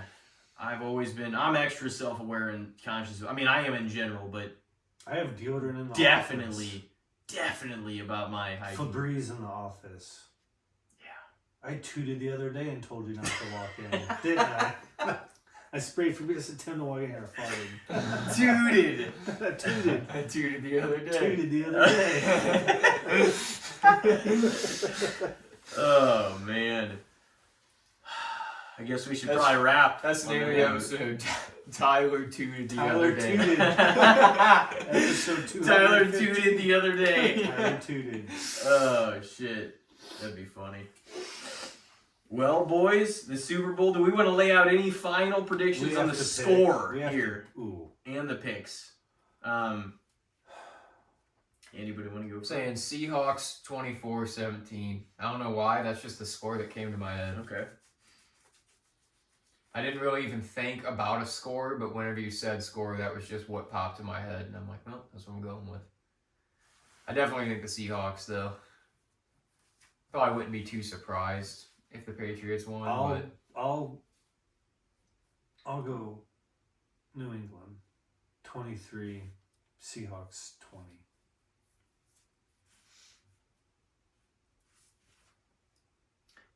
20, you say 23? 23-20 Pats. I think I am going to say Seahawks 28-24 Patriots over the Patriots. I don't know if the Pats will score that much, but we'll see. I'm rooting for a great game, for an 100%. interesting game. Yeah. Great commercials, great You know? game. Wouldn't be upset even if my prediction was wrong and somehow New England pulled it off, but it really would be truly crowning for Sam Darnold to get this and this Seahawks team that have fucking fought tooth and nail with the best teams all year Their to be in this division spot, was you know? Well, everyone but the Cardinals. Oh, yeah. Was a fight. Yeah, it was. Cardinals are out by like week 8. It was definitely the best division in football. Without a doubt. So, it's been a hell of a season, though. Another great one in the books. It's just hard to wrap our minds around the fact that it's like, damn, one more game. That's it. One more game, that's then it. It's the draft. Yep. At least there's little chapters to look forward to till the next. We got the but Winter Olympics. we do. We got a lot of things coming up. Yeah. So a lot of good movies hopefully get released this year. A lot of things I'm sure to Documentaries, watch. I'm always down for a good Docs. documentary. Yeah. You guys both got to see. Have you seen Nuremberg yet? You probably haven't. Have I you? have not. You guys got to both. It's so good. Dying to see it. Gotta watch. It is on Amazon, but I think it should be somewhere before too long. I would think included because it is on Amazon, but it's like $15 or No way. $10 to rent or buy or something. So it might be worth it just to because I'm sure in a few months it'll be on one of them. Boom. At no additional cost. Not that I'm advertising for them. But until that time, I think it's time to call it a day. Break stuff. But this was most certainly not your last episode in 2026. I always enjoy coming over, and thank you for having me again, Thank you gentlemen. very much for coming thank you. on. It was It's always a blast. it was a pleasure to have you. And Wash your ass. wash your ass for sure. It's a good. If you Good leave rule. with anything tonight, wash your ass. Don't get in your own way, and wash your ass. 100%. There it Those is. things. Well, thank you very much again for joining us. Thanks for everybody listening in. And it's another great episode in the books. Next up, we got episode 216, another solo coming your way. Do some movie reviews. And in the meantime, take care, everybody. Have a great Super Bowl, and we will see you next time.